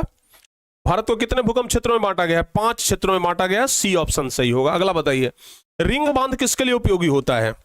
रिंग बांध, अच्छा एक बार 47 नंबर क्वेश्चन देख लेते हैं, शायद 47 नंबर में ना प्रोफेसर मार्शल होगा, ठीक है ना बाबू, प्रोफेसर मार्शल होगा, शायद इसमें हम मिस्टेक कर गए हैं, कंफ्यूजन था हमारा, लेकिन हमारे लग रहा है ना कि इसमें प्रोफेसर मार्शल होगा। मुद्रा उभा धुरी जिसके चारों ओर संपूर्ण आर्थिक विज्ञान चक्कर काटता है ना, ये प्रोफेसर मार्शल का कथन है, ठीक है ना। तो 47 का बाबू बी ऑप्शन सही हो जाएगा, बी ऑप्शन पे टिक लगाइए, बी ऑप्शन ही होगा। क्लियर, आगे बढ़ते हैं 59 के बाद अब 60 नंबर, 60 के बाद 62, 62, 62 हो गया 63। रिंग बांध किसके लिए उपयोगी होता है? 63 नंबर क्वेश्चन का जवाब बता दीजिए। जहां बाढ़ ज्यादा आता है ना, वहां रिंग बांध उपयोगी होता है, तो बाबू बाढ़ के लिए। अगला नंबर क्वेश्चन बताइए, प्रकाश का वेग न्यूनतम होता है कहां? सबसे अधिक तो प्रकाश का वेग होता है निर्वात में 3 लाख किलोमीटर पर सेकंड, आपको पता है, लेकिन बाबू सबसे न्यूनतम कहां होता है, यानी कि सबसे कम कहां होता है? तो प्रकाश का वेग सबसे कम होता है कांच में, ठीक है ना, प्रकाश का वेग सबसे कम होता है कांच में। आगे बढ़ते हैं 65 नंबर क्वेश्चन, कह रहा है कि मोटर कार के हेडलाइट में किसका प्रयोग होता है? जवाब बताइए, मोटर गाड़ी का हेडलाइट में किसका प्रयोग होता है? साइड मिरर में तो उत्तल दर्पण का प्रयोग होता है, लेकिन हेडलाइट में अवतल का प्रयोग होता है, तो बाबू साइड में अवतल दर्पण का सी नंबर ऑप्शन सही जवाब हो जाएगा। चलिए आगे बढ़ते हैं, कह रहा है कि 2 डायोप्टर क्षमता वाले लेंस का फोकसांतर क्या होगा? बताइए भाई, 2D लेंस का फोकसांतर, 2D क्षमता वाले लेंस का फोकसांतर, तो 2D क्षमता वाले लेंस का फोकसांतर ऑप्शन अगर सेंटीमीटर में है तो बाबू 100 से भागा देना पड़ेगा। तो अगर 100 से भागा देंगे, आपको बताया था ना कि अगर मीटर में रहेगा तो 1 से भागा देंगे, और अगर सेंटीमीटर में रहेगा तो 100 से भागा देंगे। तो यहां पर सेंटीमीटर में ऑप्शन दिया है तो 100 से भागा देंगे, तो 100/2 करेंगे तो 50 सेंटीमीटर आएगा, यानी डी नंबर ऑप्शन सही होगा, डी ऑप्शन हमारा सही जवाब होगा। आगे, उत्तल लेंस को कौन सा लेंस कहा जाता है? 67 नंबर क्वेश्चन बता दीजिए, उत्तल लेंस को कौन सा लेंस कहा जाता है? उत्तल को अभिसारी कहते हैं कि अपसारी कहते हैं? तो उत्तल को याद है ना, उत्तल को कहते हैं अभिसारी। ए नंबर ऑप्शन बहुआ एकदम सही जवाब होगा। अगला, प्रकाश के अपवर्तन के गो नियम होता है? जवाब बताइए, प्रकाश के अपवर्तन के कितने नियम? तो प्रकाश के अपवर्तन के 2 नियम होता है, और चाहे परावर्तन भी रहेगा तो परावर्तन के भी कितना नियम? 2 ही नियम होता है। आगे बढ़ते हैं। 2 वक्रीय पृष्ठों से घिरे ठोस माध्यम को क्या कहते हैं? 2 वक्रीय पृष्ठों से घिरा हुआ अगर कोई ठोस माध्यम है तो उसको गोलीय लेंस कहते हैं। क्या कहते हैं? गोलीय लेंस कहते हैं। बाबू, अगर ऐसे और ऐसे 2 वक्रीय पृष्ठ से घिरा हुआ है तो इसको क्या कहेंगे? गोलीय लेंस कहेंगे। आगे बढ़ते हैं। पहले लेंस की आवर्धन क्षमता होती है क्या? कम के अधिक के संतुलन के सभी? पहले लेंस की आवर्धन क्षमता कितनी होती है? पहले लेंस की आवर्धन क्षमता कम होती है, कम। ए ऑप्शन सही होगा। अगला नंबर क्वेश्चन बता दीजिए। मानव नेत्र के किस भाग पर किसी वस्तु का प्रतिबिंब बनता है? हमारा आंख के किस भाग पर किसी वस्तु का प्रतिबिंब बनता है? तो जवाब क्या होगा? हमारे आंख के रेटिना वाले भाग पर न प्रतिबिंब बनता है, तो जवाब होगा रेटिना। रेटिना, रेटिना, पुतली, रेटिना। देख लीजिए बाबू, डी ऑप्शन सही है, रेटिना या दृष्टिपटल। रेटिना या दृष्टिपटल, याद रखिएगा। आगे बढ़ते हैं। 72 नंबर प्रश्न। 72 नंबर कह रहा है कि श्वेत प्रकाश की किरण जब किसी प्रिज्म से होकर के गुजरती है तब जो रंग सबसे अधिक विचलित होता है वह बताइए कौन सा है? कह रहा है कि श्वेत प्रकाश की किरण जब किसी प्रिज्म से होकर के गुजरती है, तो आपको पता है कि श्वेत प्रकाश जब किसी प्रिज्म से होकर के गुजरता है तो 7 रंगों में बट जाता है। तो बाबू, सबसे ज्यादा झुकाव किस रंग का होता है? आपसे यही पूछा जा रहा है, बताइए।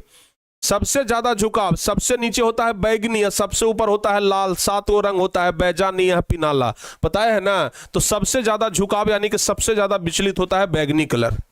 सबसे ज्यादा विचलित कौन सा कलर होता है बाबू? बैगनी कलर होता है, ध्यान रखिएगा। आगे बढ़ते हैं। कह रहा है कि नेत्र की समंजन क्षमता कम हो जाने से कौन सा दोष उत्पन्न होता है? अगर नेत्र का समंजन क्षमता कम हो जाएगा तो न तो निकट वाला दिखेगा न तो दूर वाला दिखेगा, तो उसे कहते हैं हम लोग जरा दृष्टि दोष। तब हुआ सी नंबर ऑप्शन सही होगा। आगे बढ़ते हैं। अगला नंबर प्रश्न कह रहा है किसी कोलाइडी विलयन में निलंबित कणों से प्रकाश के प्रकीर्णन को क्या कहते हैं?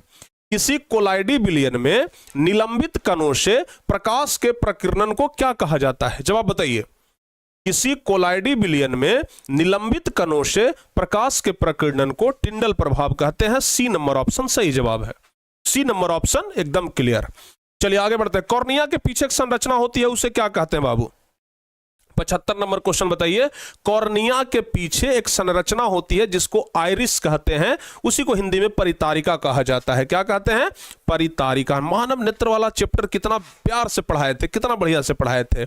आगे बताइए। 76 नंबर कह रहा है कि तारों के टिमटिमाते प्रतीत होने का कारण क्या है? तारों के टिमटिमाते होने का कारण बताइए क्या है? तारे क्यों टिमटिमाते हैं? 76 नंबर क्वेश्चन। वायुमंडलीय अपवर्तन के कारण तारे टिमटिमाते हैं ना, वायुमंडलीय अपवर्तन के कारण गुरुजी। ए नंबर ऑप्शन सही होगा। वायुमंडलीय अपवर्तन के कारण तारे टिमटिमाते नजर आते हैं। ठीक है, चलिए आगे बढ़ते हैं। विद्युत प्रतिरोध का मात्रक क्या होता है बाबू? विद्युत प्रतिरोध हम लोग कैसे लिखते हैं? विद्युत प्रतिरोध ई हो गया क्या? प्रतिरोध। इसको क्या कहा जाता है? विद्युत प्रतिरोध को ओम कहते हैं। क्या कहते हैं? ओम। ओम कहते हैं बाबू, ठीक है ना। चलिए आगे बढ़ते हैं। अगला नंबर कह रहा है कि 1, 2 और 3 ओम के 3 प्रतिरोधों को श्रेणी क्रम में जोड़ने पर समतुल्य प्रतिरोध क्या होगा? बाबू बताए हैं ना कि अगर श्रेणी क्रम में रहे तो सबको जोड़ दीजिए। तो अगर 1, 2 और 3 ओम का है तो 3, 2, 5, 1, 6 ओम हो जाएगा। डी ऑप्शन सही है, ठीक है ना। अगर श्रेणी क्रम में रहेगा, देखो बताए थे ना, श्रेणी क्रम के लिए क्या होता है? आर बराबर होता है R1 plus R2 plus R3 plus dot dot dot dot RN होता है ना। और वहीं अगर 1/R1 रहेगा समांतर क्रम के लिए तो क्या हो जाएगा? ये 1/R का तो लिखेंगे 1/R1 plus 1/R2 plus 1/R3 1/RN, ऐसे ना बताए हैं। तो यहां पर क्या है? श्रेणी क्रम है तो बस 1, 2 और 3 को जोड़ देंगे। हमारा जवाब 78 का डी नंबर ऑप्शन निकल करके सही आ जाएगा। चलिए 79 नंबर। विभवांतर का एसआई मात्रक बताओ बाबू क्या होता है? एकदम आसान प्रश्न है, बताइए विभवांतर का एसआई मात्रक क्या होता है? विभवांतर का एसआई मात्रक वोल्ट होता है। आगे बढ़ते हैं, प्रतिरोध का एसआई मात्रक। ये सब तो एकदम हल्का हल्का क्वेश्चन है, आसान आसान प्रश्न है ना। बताइए तो प्रतिरोध का एसआई मात्रक क्या होता है? प्रतिरोध का ओम होता है, बिल्कुल। प्रतिरोध का एसआई मात्रक क्या होता है? ओम होता है। 80 का डी नंबर ऑप्शन सही जवाब हो जाएगा। क्लियर। आगे बढ़ते हैं, आगे कह रहा है वोल्ट मीटर को ये विद्युत परिपथ में कैसे जोड़ा जाता है? वोल्ट मीटर को श्रेणी क्रम में जोड़ते हैं कि समांतर क्रम में? वोल्ट मीटर को श्रेणी के समांतर, ये समांतर क्रम में। अमीटर को जोड़ा जाता है श्रेणी क्रम में, ध्यान रखिएगा। अमीटर को जोड़ा जाता है श्रेणी क्रम में, ठीक है ना, जबकि वोल्ट मीटर को जोड़ते हैं समांतर क्रम में। आगे 1 HP, HP मतलब होता है बाबू हॉर्स पावर। जैसे आप मोटर लेते होंगे तो बोलते होंगे ना कि 1 HP का है, कि 2 HP का है, कि 3 HP का है, कि 5 HP का है। तो 1 HP मतलब होता है हॉर्स पावर, मतलब अश्व शक्ति। तो बताइए 1 HP बराबर कितना वाट होता है? 1 HP यानी कि 1 हॉर्स पावर बराबर कितना वाट? ध्यान रखिएगा 1 हॉर्स पावर में 746 वाट होता है। ए ऑप्शन सही होगा। 1 हॉर्स पावर में कितना वाट होता है? 746 वाट होता है। आगे ऊर्जा का एसआई मात्रक बताओ बाबू। ऊर्जा का एसआई मात्रक वही होता है जो कार्य का एसआई मात्रक होता है। तो 83 नंबर क्वेश्चन का जवाब बताइए। ऊर्जा का एसआई मात्रक और कार्य का एसआई मात्रक जूल होता है। बिल्कुल सही जवाब है, बी ऑप्शन सही होगा। अगला नंबर क्वेश्चन, किसी चालक का प्रतिरोध निर्भर करता है किस किस बातों पर? किसी भी चालक का प्रतिरोध किस बात पर निर्भर करता है? जवाब बताइए। किसी भी चालक का प्रतिरोध चालक की लंबाई पर निर्भर करता है, चालक के अनुप्रस्थ काट के क्षेत्रफल पर निर्भर करता है, चालक के प्रकृति पर निर्भर करता है। यानी कि जवाब होगा उपयुक्त सभी, यानी कि डी ऑप्शन सही जवाब हो जाएगा। चलिए अगला नंबर क्वेश्चन बताइए। कह रहा है कि लघु पतन के समय परिपथ में विद्युत धारा का मान होता है। लघु पतन यानी शॉर्ट सर्किट। तो जब तार में शॉर्ट सर्किट होता है, जब तार में शॉर्ट लगता है तो वोल्टेज बढ़ जाता है कि घट जाता है? बताओ बाबू, बताइए, यही क्वेश्चन पूछ रहा है। जब तार में शॉर्ट सर्किट होता है तो धारा का मान बढ़ जाता है कि घट जाता है? जवाब क्या होगा? धारा का मान बहुत अधिक बढ़ जाता है, यानी सी नंबर ऑप्शन सही होगा। अगला नंबर प्रश्न कह रहा है कि विद्युत बल्ब में कौन सी गैस भरी जाती है? विद्युत बल्ब में, तो बउआ विद्युत बल्ब में निष्क्रिय गैस भरी जाती है। सी नंबर ऑप्शन सही जवाब हो जाएगा। पूरा 200 क्वेश्चन करके जाइए, ठीक है ना। हाँ बिल्कुल ध्यान रखिएगा, 200 मतलब 200। आगे बताइए, चुंबकीय क्षेत्र का एसआई मात्रक क्या होता है बाबू? चुंबकीय क्षेत्र, अच्छा चुंबक, विद्युत धारा के चुंबकीय प्रभाव में हम आप लोग को सब कुछ पढ़ा दिए हैं। चुंबकीय क्षेत्र का एसआई मात्रक बाबू याद रखिएगा क्या होता है? टेस्ला। चलिए अगला नंबर क्वेश्चन, कौन बायोगैस ईंधन का स्रोत नहीं है? निम्नलिखित में कौन बायोगैस ईंधन का स्रोत नहीं है? तो बायोगैस ईंधन का स्रोत कौन नहीं है? 88 नंबर प्रश्न बताइए। बायोगैस ईंधन का स्रोत कौन नहीं है? देखो बाबू, बायोगैस ईंधन का स्रोत लकड़ी है, गोबर गैस है, कोयला है। नाभिकीय ऊर्जा बायोगैस ईंधन का स्रोत नहीं है। अगला नंबर क्वेश्चन कह रहा है ऊर्जा का सबसे अधिक प्रत्यक्ष एवं विशाल स्रोत क्या है? ऊर्जा का अधिक प्रत्यक्ष एवं विशाल स्रोत बताइए क्या है? तो बाबू अगर बात किया जाए ऊर्जा के सबसे बड़ा स्रोत, अगर धरती पर सबसे ज्यादा ऊर्जा अगर किसी चीज से मिल रहा है तो भगवान सूर्य से मिल रहा है, ठीक है ना। तो जवाब हो जाएगा सूर्य, ठीक है ना। सूर्य भगवान का दिन भी आ रहा है, छठ पूजा देख लीजिए। लोग कहते हैं कि लोग उगते हुए सूरज को प्रणाम करते हैं। हमारा बिहार है जहां डूबते हुए सूरज को पहले प्रणाम किया जाता है, तब अगला दिन उगते हुए सूरज को प्रणाम किया जाता है, ठीक है ना।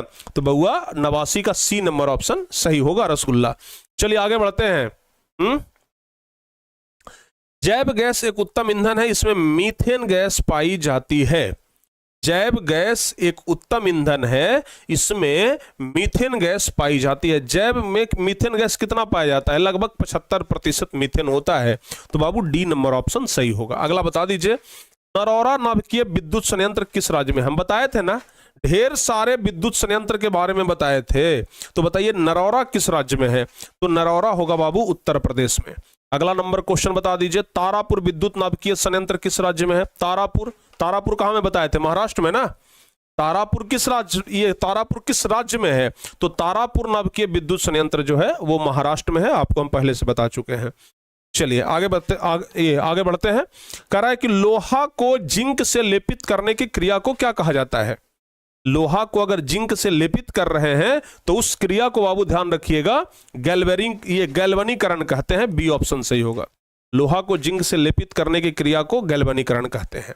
आगे कह रहा है निम्न में से कौन सा उत्पाद लेड नाइट्रेट को गर्म करने पर प्राप्त होता है। लेड नाइट्रेट को गर्म करने पर ना NO2 और O2 प्राप्त होता है। हमेशा जब ये प्रश्न आएगा तो इसका डी ऑप्शन मारिएगा, क्योंकि ये ऑप्शन कभी बदलता नहीं है। डी मतलब इसका 2-3 बारी बिहार बोर्ड परीक्षा में 2-3 बारी प्रश्न पूछा है, और जब ये ऑप्शन में देता है तो डी नंबर में देता है, तो इसको डी नंबर ऑप्शन ही आप लोग याद रखिएगा। आगे बढ़ते हैं। CuO प्लस H2 से बन गया Cu प्लस H2O। कह रहा है किस प्रकार की अभिक्रिया है ये? अभिक्रिया किस प्रकार की अभिक्रिया है बाबू, जल्दी से बता दीजिए। तो ध्यान रखिएगा यह अभिक्रिया, चूंकि इसमें ऑक्सीजन हाइड्रोजन, तो बाबू अपचयन हो जाएगा। क्या हो जाएगा? अपचयन। अपचयन उपचयन बताया ना, जिसमें ऑक्सीजन जुड़ जाए तो उसको क्या बोलते हैं? उपचयन यानी ऑक्सीकरण, और जिसमें हाइड्रोजन जुड़ जाए उसको बोलते हैं CuO प्लस में H2। इसको बाबू हम कह सकते हैं रिडॉक्स रिएक्शन, ज्यादा कह लें तो ज्यादा बेहतर होगा।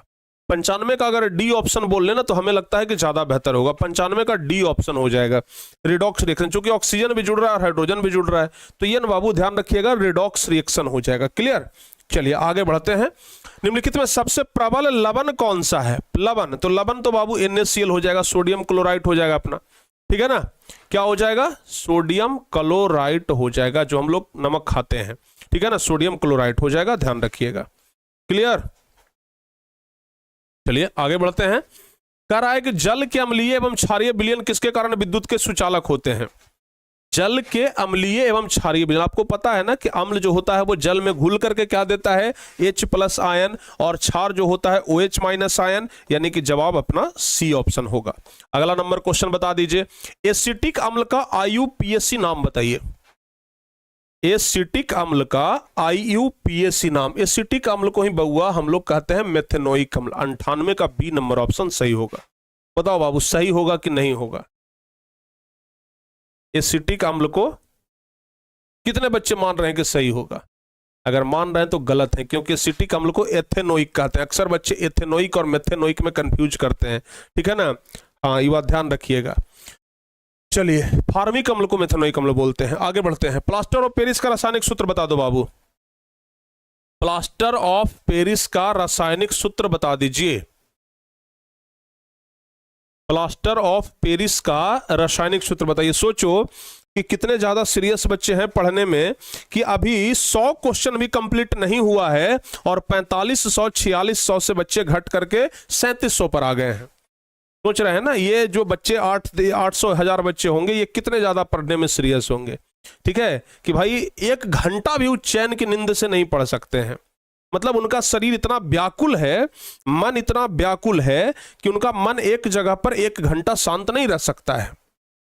समझ में आ रहा है ना। तो पहले मन को स्थिर करना सीखिए। गांधी जी मन को स्थिर किए थे, तब ये इतना बड़ा बन गए थे, और आप लोग से मन शांत नहीं होता है। प्लास्टर ऑफ पेरिस का रासायनिक सूत्र बता दीजिए बाबू, क्या होता है? CaSO4 इंटू क्या होता है? CaSO4 इंटू हाफ H2O होगा बाबू। यहां पर तो गड़बड़ा गया है, यहां पर हाफ H2O गड़बड़ा गया। CaSO4 into half H2O। Plaster of Paris का रासायनिक सूत्र ध्यान रखिएगा, CaSO4 इंटू हाफ H2O। चलिए अगला नंबर बताइए। निम्न में से कौन सा पदार्थ ऑक्सीजन से संयोग नहीं करता? जरा एक बार जल्दी से जवाब बताओ तो, जल्दी से।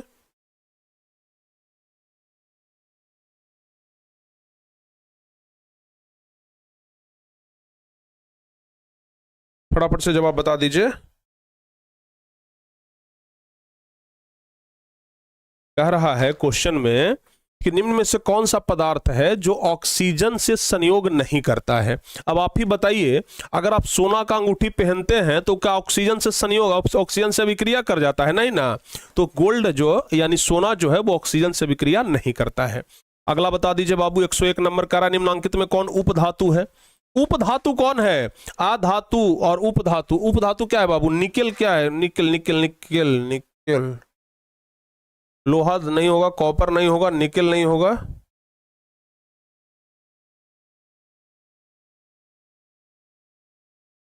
लोहा कॉपर निकेल नहीं होगा शायद, तो फिर ये हो जाएगा डी ऑप्शन सही हो सकता है। ठीक है ना, क्या हो जाएगा डी ऑप्शन। लेकिन एसबी, एसबी किस चीज का फुल फॉर्म होता है, सॉरी फुल फॉर्म बोल रहे हैं, किस चीज का संकेत एसबी होता है, याद में नहीं आ रहा है बाबू हमें।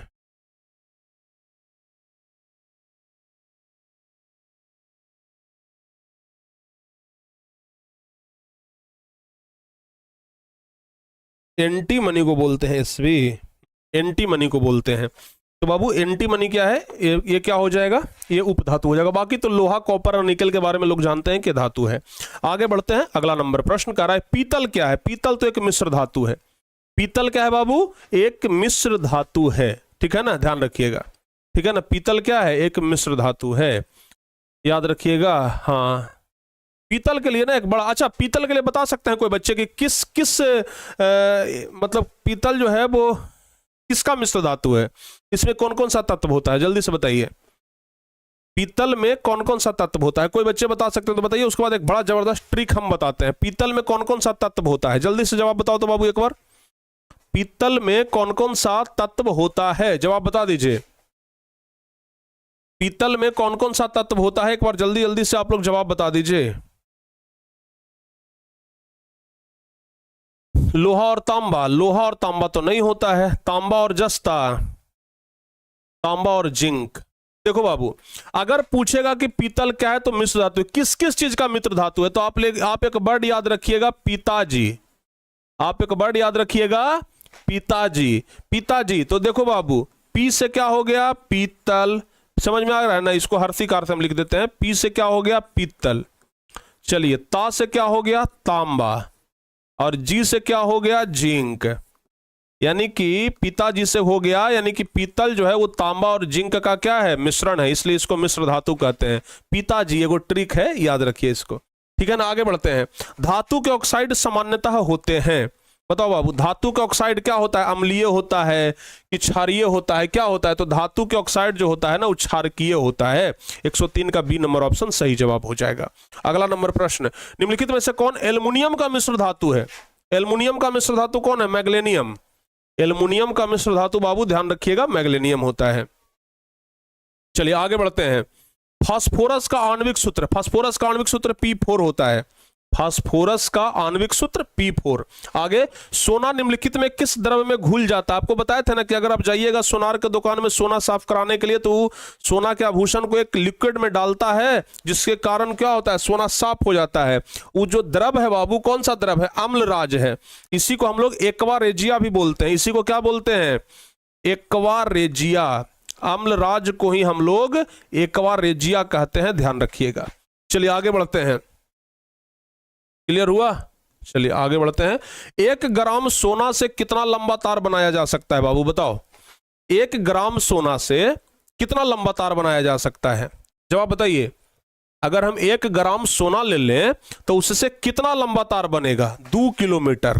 कितना, 2 किलोमीटर, बताए थे ना, क्योंकि सोना एक ऐसा धातु है जिसमें तन्यता का गुण सबसे ज्यादा होता है, ठीक है ना। चलिए भाई आगे बढ़ते हैं, खाना बनाते समय यदि बर्तन की तली बाहर से काली हो रही है तो इसका मतलब क्या है।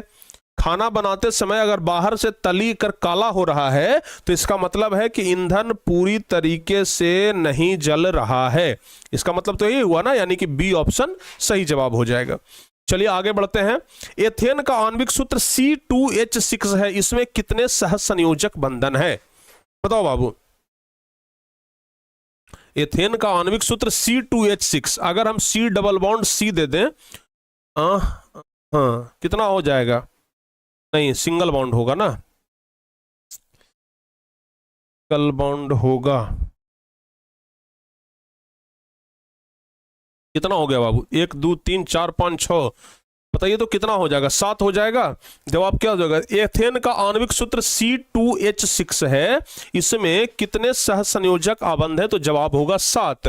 चूंकि बाबू 1 2 3 4 5 6 7, तो जवाब कितना हो जाएगा, 7 सहसंयोजक आबंध है। चूंकि एक सहसंयोजक आबंध तो कार्बन कार्बन अपने बना लिया और बाकी 6 गो हाइड्रोजन के साथ ही बनाएगा, ठीक है ना, बाकी 6 गो हाइड्रोजन के साथ बनाएगा, तो इसलिए इसमें 7 सहसंयोजक आबंध है। चलिए आगे बढ़ते हैं, वायुमंडल में CO2 गैस की उपस्थिति कितना है बाबू, बताए थे ना हम आपको, वायुमंडल में CO2 गैस की उपस्थिति मात्र 0.03% है। कितना है? 0.03% मात्र कार्बन डाइऑक्साइड है वायुमंडल में। आगे बढ़ते हैं, अगला कह रहा है CnH2n+2 किसका सामान्य सूत्र है? ये तो अभी पढ़ाया नहीं है, लेकिन फिर भी बताइए, CnH2n+2 किसका सामान्य सूत्र है? एल्केन, एल्कीन और एल्काइन, ये तीनों के बारे में बाबू अभी हम आपको बताएंगे। फिलहाल आप लोग ध्यान रखिएगा, एल्केन का सामान्य सूत्र होता है CnH2n+2, एल्कीन का हो जाएगा CnH2n और एल्काइन का होगा CnH2n-2। ये हम आपको अभी पढ़ाएंगे कार्बन वाले चैप्टर में ही, 2-3 क्लास लिए हैं, अभी और आगे क्लास लेना बाकी है। ठीक है ना, आगे बढ़ते हैं। आवर्त सारणी के प्रथम वर्ग के सदस्य कौन है? आवर्त सारणी के प्रथम वर्ग के सदस्य कौन है? अम्लीय धातु, क्षारीय धातु, अक्रिय गैस। जवाब होगा अक्रिय गैस। प्रथम वर्ग के सदस्य, जवाब क्या हो जाएगा बाबू? अक्रिय गैस हो जाएगा। क्षारीय, क्षारीय धातु वर्ग, वर्ग में तो बाबू क्षारीय धातु हो जाएगा। ठीक है ना, बी ऑप्शन सही जवाब हो जाएगा, बी ऑप्शन। आवर्त सारणी के प्रथम वर्ग के सदस्य हैं क्षारीय धातु। ओके, आगे बढ़ते हैं। अगला नंबर बता दीजिए। अगला नंबर, आवर्त सारणी में शून्य समूह का तत्व कौन सा है? आवर्त सारणी में शून्य समूह का तत्व है हीलियम। हीलियम, तो हीलियम कौन हो जाएगा? Helium He। ठीक है ना, हीलियम का संकेत क्या होता है? He होता है। आगे बढ़ते हैं, लोहे का परमाणु संख्या बताइए। एटॉमिक नंबर ऑफ आयरन, लोहे का परमाणु संख्या कितना होता है? लोहे का परमाणु संख्या 26 है बाबू। लोहे का परमाणु संख्या कितना है? 26, याद रखिएगा। अगला नंबर क्वेश्चन बता दीजिए, आवर्त सारणी में कितने आवर्त हैं? आवर्त सारणी में कितने आवर्त हैं? तो बाबूआ आवर्त सारणी में 7 आवर्त है। ठीक है ना, आवर्त सारणी में आवर्तों की संख्या 7 है। आगे बढ़ते हैं, 116 नंबर प्रश्न कह रहा है, आवर्त सारणी के समूह के तत्व, आवर्त सारणी के पहले समूह के तत्व। क्वेश्चन थोड़ा आगे पीछे हो गया। आवर्त सारणी के पहले समूह के तत्व क्या कहलाते हैं? क्वेश्चन थोड़ा सा आगे पीछे हो गया है बाबू, लेकिन बताइए आवर्त सारणी के पहले समूह के तत्व में शायद यहाँ पर क्वेश्चन में होना चाहिए था, क्या कहलाएगा? तो कहला जाएगा क्षार धातु हो जाएगा, इसका सी ऑप्शन सही होगा। अगला नंबर बता दीजिए, कह रहा है श्वसन क्रिया के दौरान कितनी प्रतिशत ऊर्जा ताप के रूप में निष्कासित होती है? श्वसन क्रिया के दौरान कितनी प्रतिशत ऊर्जा? तो मात्र 20% ऊर्जा ताप के रूप में निष्कासित होती है। अगला नंबर क्वेश्चन कह रहा है कि मैग्नीशियम पाया जाता है। मैग्नीशियम बताइए बाबू किस में पाया जाता है? मैग्नीशियम पाया जाता है किस में? तो मैग्नीशियम क्लोरोफिल में पाया जाता है। 118 का ए ऑप्शन सही। मैग्नीशियम क्लोरोफिल में पाया जाता है। आगे 119 नंबर प्रश्न बताइए, मानव में डायलिसिस थैली है। मानव में डायलिसिस थैली को नेफ्रॉन कहा जाता है, याद है ना? मानव में डायलिसिस थैली को क्या कहते हैं? नेफ्रॉन। आगे बढ़ते हैं बाबू, अगला नंबर क्वेश्चन 120वां नंबर बताइए। इसके बाद 80 प्रश्न और बचेगा जिसको हम जल्दी से देख लेंगे। पादप में जाइलम उत्तरदायी है। आपको बताए थे ना कि पादप में जाइलम होता है और फ्लोएम। जाइलम का कार्य है जल का वहन करना और फ्लोएम का कार्य है भोजन का वहन करना। तो जाइलम उत्तरदायी होता है जल के वहन के लिए। जाइलम उत्तरदायी होता है जल के वहन के लिए। आगे 121वां नंबर प्रश्न कह रहा है, इनमें कौन प्रकाश संश्लेषी अंग है? बताओ बाबू, प्रकाश संश्लेषी अंग कौन सा है? पत्ती, स्ट्रोमा, ग्राना की हरित लवक। प्रकाश संश्लेषी अंग पत्ती को कहा जाता है ना, क्योंकि पत्तियों में ही प्रकाश संश्लेषण की क्रिया होती है ना। पेड़ पौधों के पत्तियों में ही प्रकाश संश्लेषण की क्रिया होती है। तो प्रकाश संश्लेषी अंग कौन सा है बाबू? पत्ती हो जाएगा। क्लियर, ए ऑप्शन सही है। आगे बढ़ते हैं, अगला नंबर कह रहा है कि थायरॉक्सिन का स्रवण कहां होता है? अच्छा, एक और बात, आप लोगों को पूरा नोट्स मिल गया है। फिजिक्स के पूरा चैप्टर का नोट्स, बायोलॉजी के पूरा चैप्टर का नोट्स और केमिस्ट्री जहां तक पढ़ाई हुआ है पूरा नोट्स आप लोग को मिल चुका है बाबू। साइंस पूरा कंप्लीट है। आज होगा तो हम सोशल साइंस भी कर देंगे, ठीक है ना। थायरॉक्सिन का स्रवण कहां होता है? जवाब बताओ बाबू। थायरॉक्सिन का स्रवण होता है थायराइड नामक ग्रंथि में। ए ऑप्शन सही होगा। थायरॉक्सिन का स्रवण होता है थायराइड नामक ग्रंथि में, ध्यान रखिएगा, ठीक है ना। चलिए अगला नंबर प्रश्न बता दीजिए, कौन सी अंतःस्रावी ग्रंथि वृक्क के दोनों ओर ऊपर में स्थित होता है? तो अगर वृक्क के दोनों ओर ऊपर में स्थित की बात करें तो एड्रिनल ग्रंथि होता है। वृक्क के ऊपर दोनों ओर एड्रिनल नामक ग्रंथि होता है। अगला बता दीजिए, 124 नंबर क्वेश्चन कह रहा है, तंत्रिका कोशिकाएं कितने प्रकार की होती है? तंत्रिका कोशिकाएं 3 प्रकार की होती है, ध्यान रखिएगा। अगला नंबर प्रश्न कह रहा है कि मानव मादा के जनन तंत्र का भाग नहीं है। मानव मादा के जनन तंत्र में अंडाशय होता है, गर्भाशय होता है, शुक्रवाहिका नहीं होता है। ध्यान रखिएगा, सी ऑप्शन सही होगा। अगला नंबर प्रश्न बता दीजिए, मुकुलन द्वारा प्रजनन किसमें होता है? मुकुलन द्वारा प्रजनन बता दीजिए बाबू किसमें होता है? जल्दी जल्दी से जवाब बता दीजिए। मुकुलन द्वारा प्रजनन इष्ट में ना, किसमें? इष्ट बता रहे हैं। अगर जवाब आपका इष्ट है तो बिल्कुल सही जवाब है, बी नंबर ऑप्शन सही है, इष्ट बिल्कुल सही जवाब है। आगे बता दीजिए, द्विखंडन किसमें होता है? बाबू बताइए, द्विखंडन किसमें होता है? द्विखंडन अमीबा में। हालांकि अमीबा में बहुखंडन भी होता है, यह भी बात ध्यान रखिएगा। अमीबा में द्विखंडन भी होता है और बहुखंडन भी होता है। चलिए आगे बढ़ते हैं। फूल का कौन सा भाग फल में बदलता है? फूल का कौन सा भाग फल में बदलता है? तो बउआ फूल का अंडाशय वाला भाग जो है वो फल में बदलता है। अगला नंबर क्वेश्चन बताइए, स्त्रियों में अंडाशय की संख्या कितनी होती है? बताओ बाबू, स्त्रियों में अंडाशय की संख्या कितनी होती है? 2 अंडाशय होते हैं ना, तो जवाब होगा स्त्रियों में अंडाशय की संख्या 2 होती है। अगला नंबर क्वेश्चन कह रहा है एकलिंगी पुष्प का उदाहरण है। जवाब बताइए, एकलिंगी पुष्प। तो गुड़हल का जो फूल होता है ये क्या है बाबू? गुड़हल का जो फूल होता है एकलिंगी पुष्प है कि नहीं है? सही है, हैं? गुड़हल का जो फूल है क्या है बताइए? गुड़हल का फूल उभयलिंगी है। गुड़हल का फूल उभयलिंगी होता है। अगर एक लिंगी पूछेगा तो पपीता बताइएगा, ठीक है ना? पपीता बताइएगा बाबू एक लिंगी में। गुड़हल जो है ना वो उभयलिंगी है। क्या है? उभयलिंगी, याद रखिएगा। गुड़हल का फूल जो है उभयलिंगी में आता है।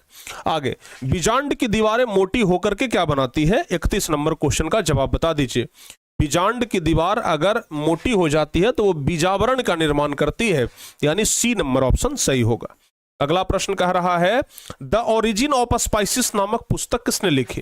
द ओरिजिन ऑफ स्पाइसेस नामक पुस्तक के लेखक हैं डार्विन।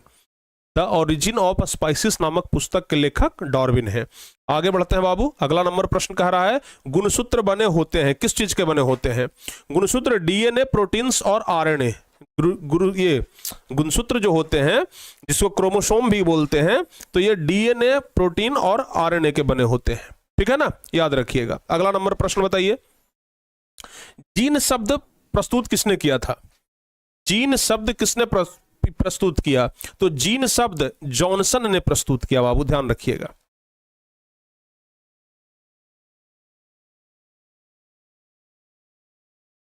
जीन शब्द में थोड़ा सा कंफ्यूजन हो गया है हमें। जीन शब्द किसने प्रस्तुत किया था बताओ तो एक बार। जीन शब्द प्रस्तुत किसने किया था? एक बार आप लोग जरा जल्दी से जवाब बताइए तो।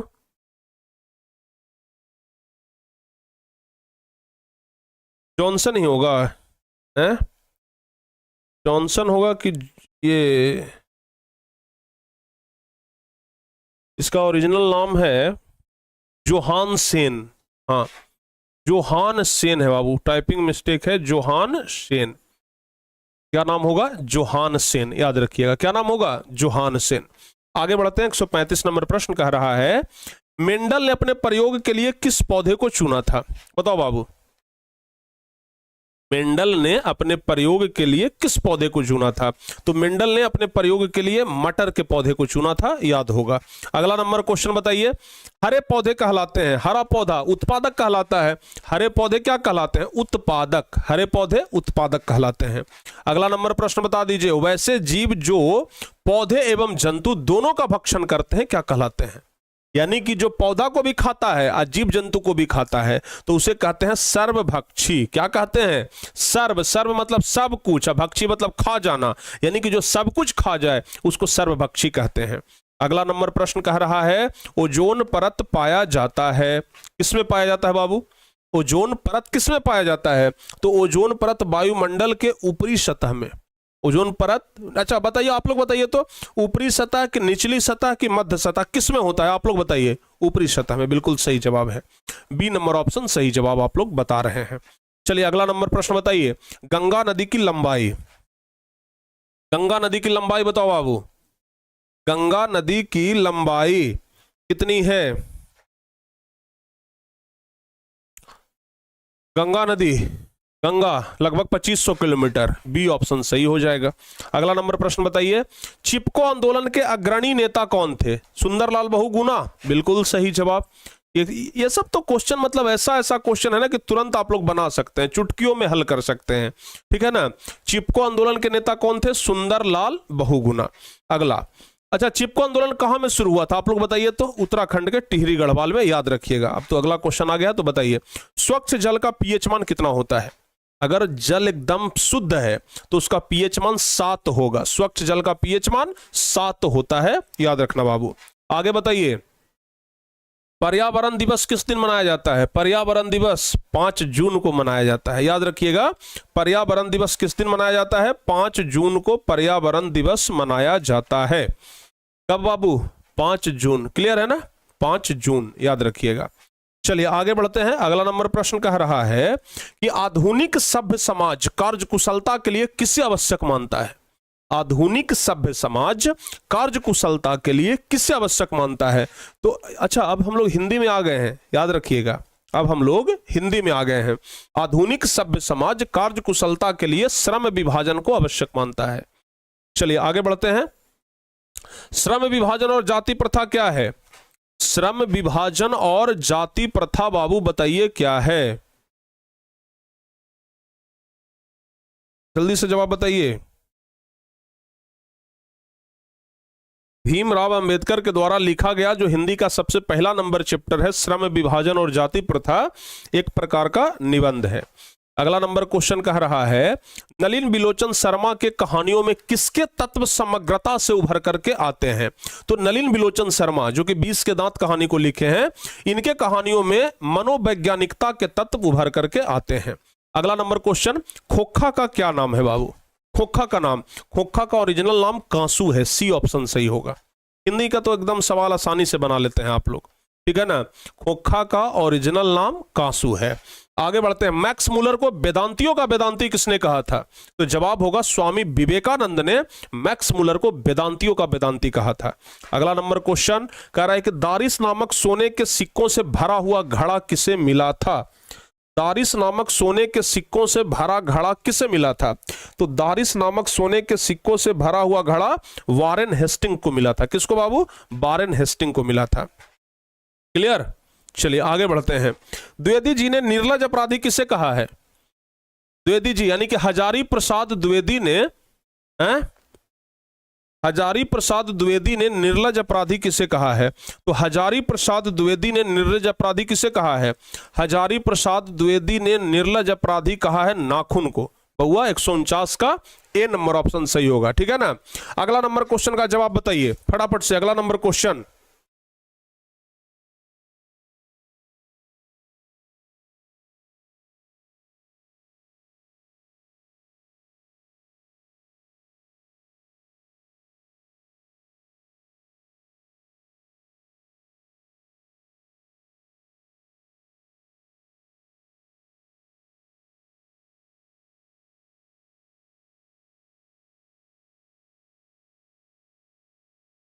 चलो बाबू बताइए, कौन मनुष्य का आदर्श नहीं बन सकती? जल्दी जल्दी से जवाब बताइए। कौन मनुष्य का आदर्श नहीं बन सकती? तो जवाब होगा बंदरिया कभी भी मनुष्य का आदर्श नहीं बन सकती है। बंदरिया कभी भी मनुष्य का आदर्श नहीं बन सकती है। आगे बढ़ते हैं। बेतमा दानपत्र किस समय का है? जवाब बताइए बाबू। बेतमा दानपत्र जो है वो किस समय का है? जल्दी जल्दी से एक बार ना आप लोग जवाब बता दीजिए, फटाफट से जवाब बताइए।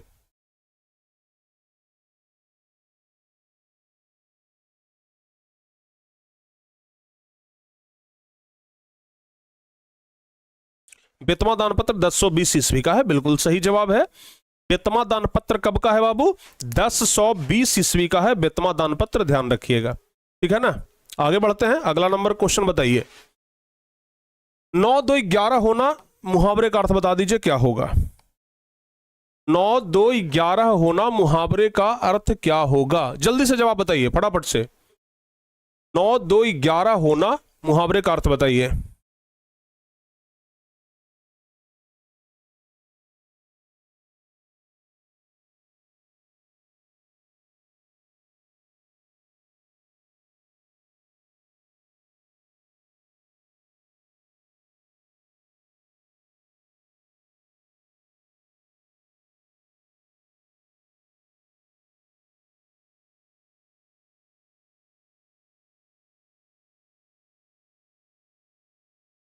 चलिए बाबू बताइए जल्दी से।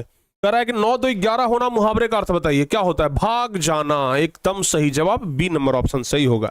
अगला नंबर क्वेश्चन, परंपरा का मूल्यांकन पाठ के रचनाकार कौन है, बता दीजिए।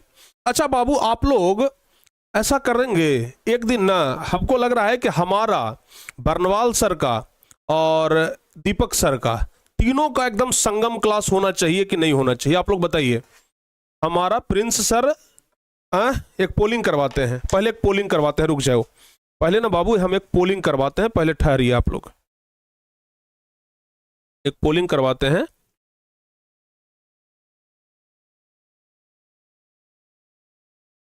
एक ना पोलिंग करवाते हैं, इसके बाद हम आगे बढ़ेंगे, ठीक है? बताइए, प्रिंस सर लिखते हैं।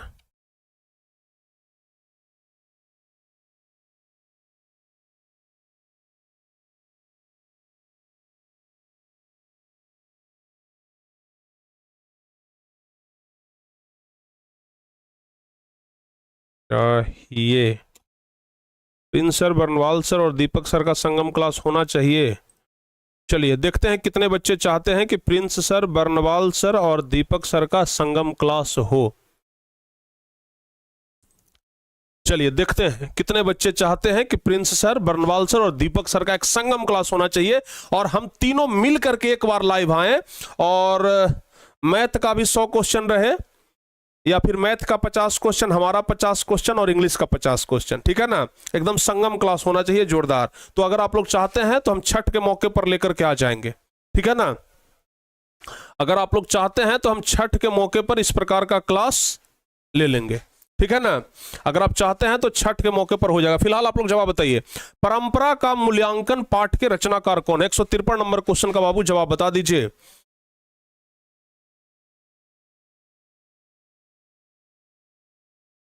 रामविलास शर्मा, रामविलास शर्मा हो जाएंगे, सी नंबर ऑप्शन सही होगा, सी नंबर ऑप्शन सही जवाब हो जाएगा।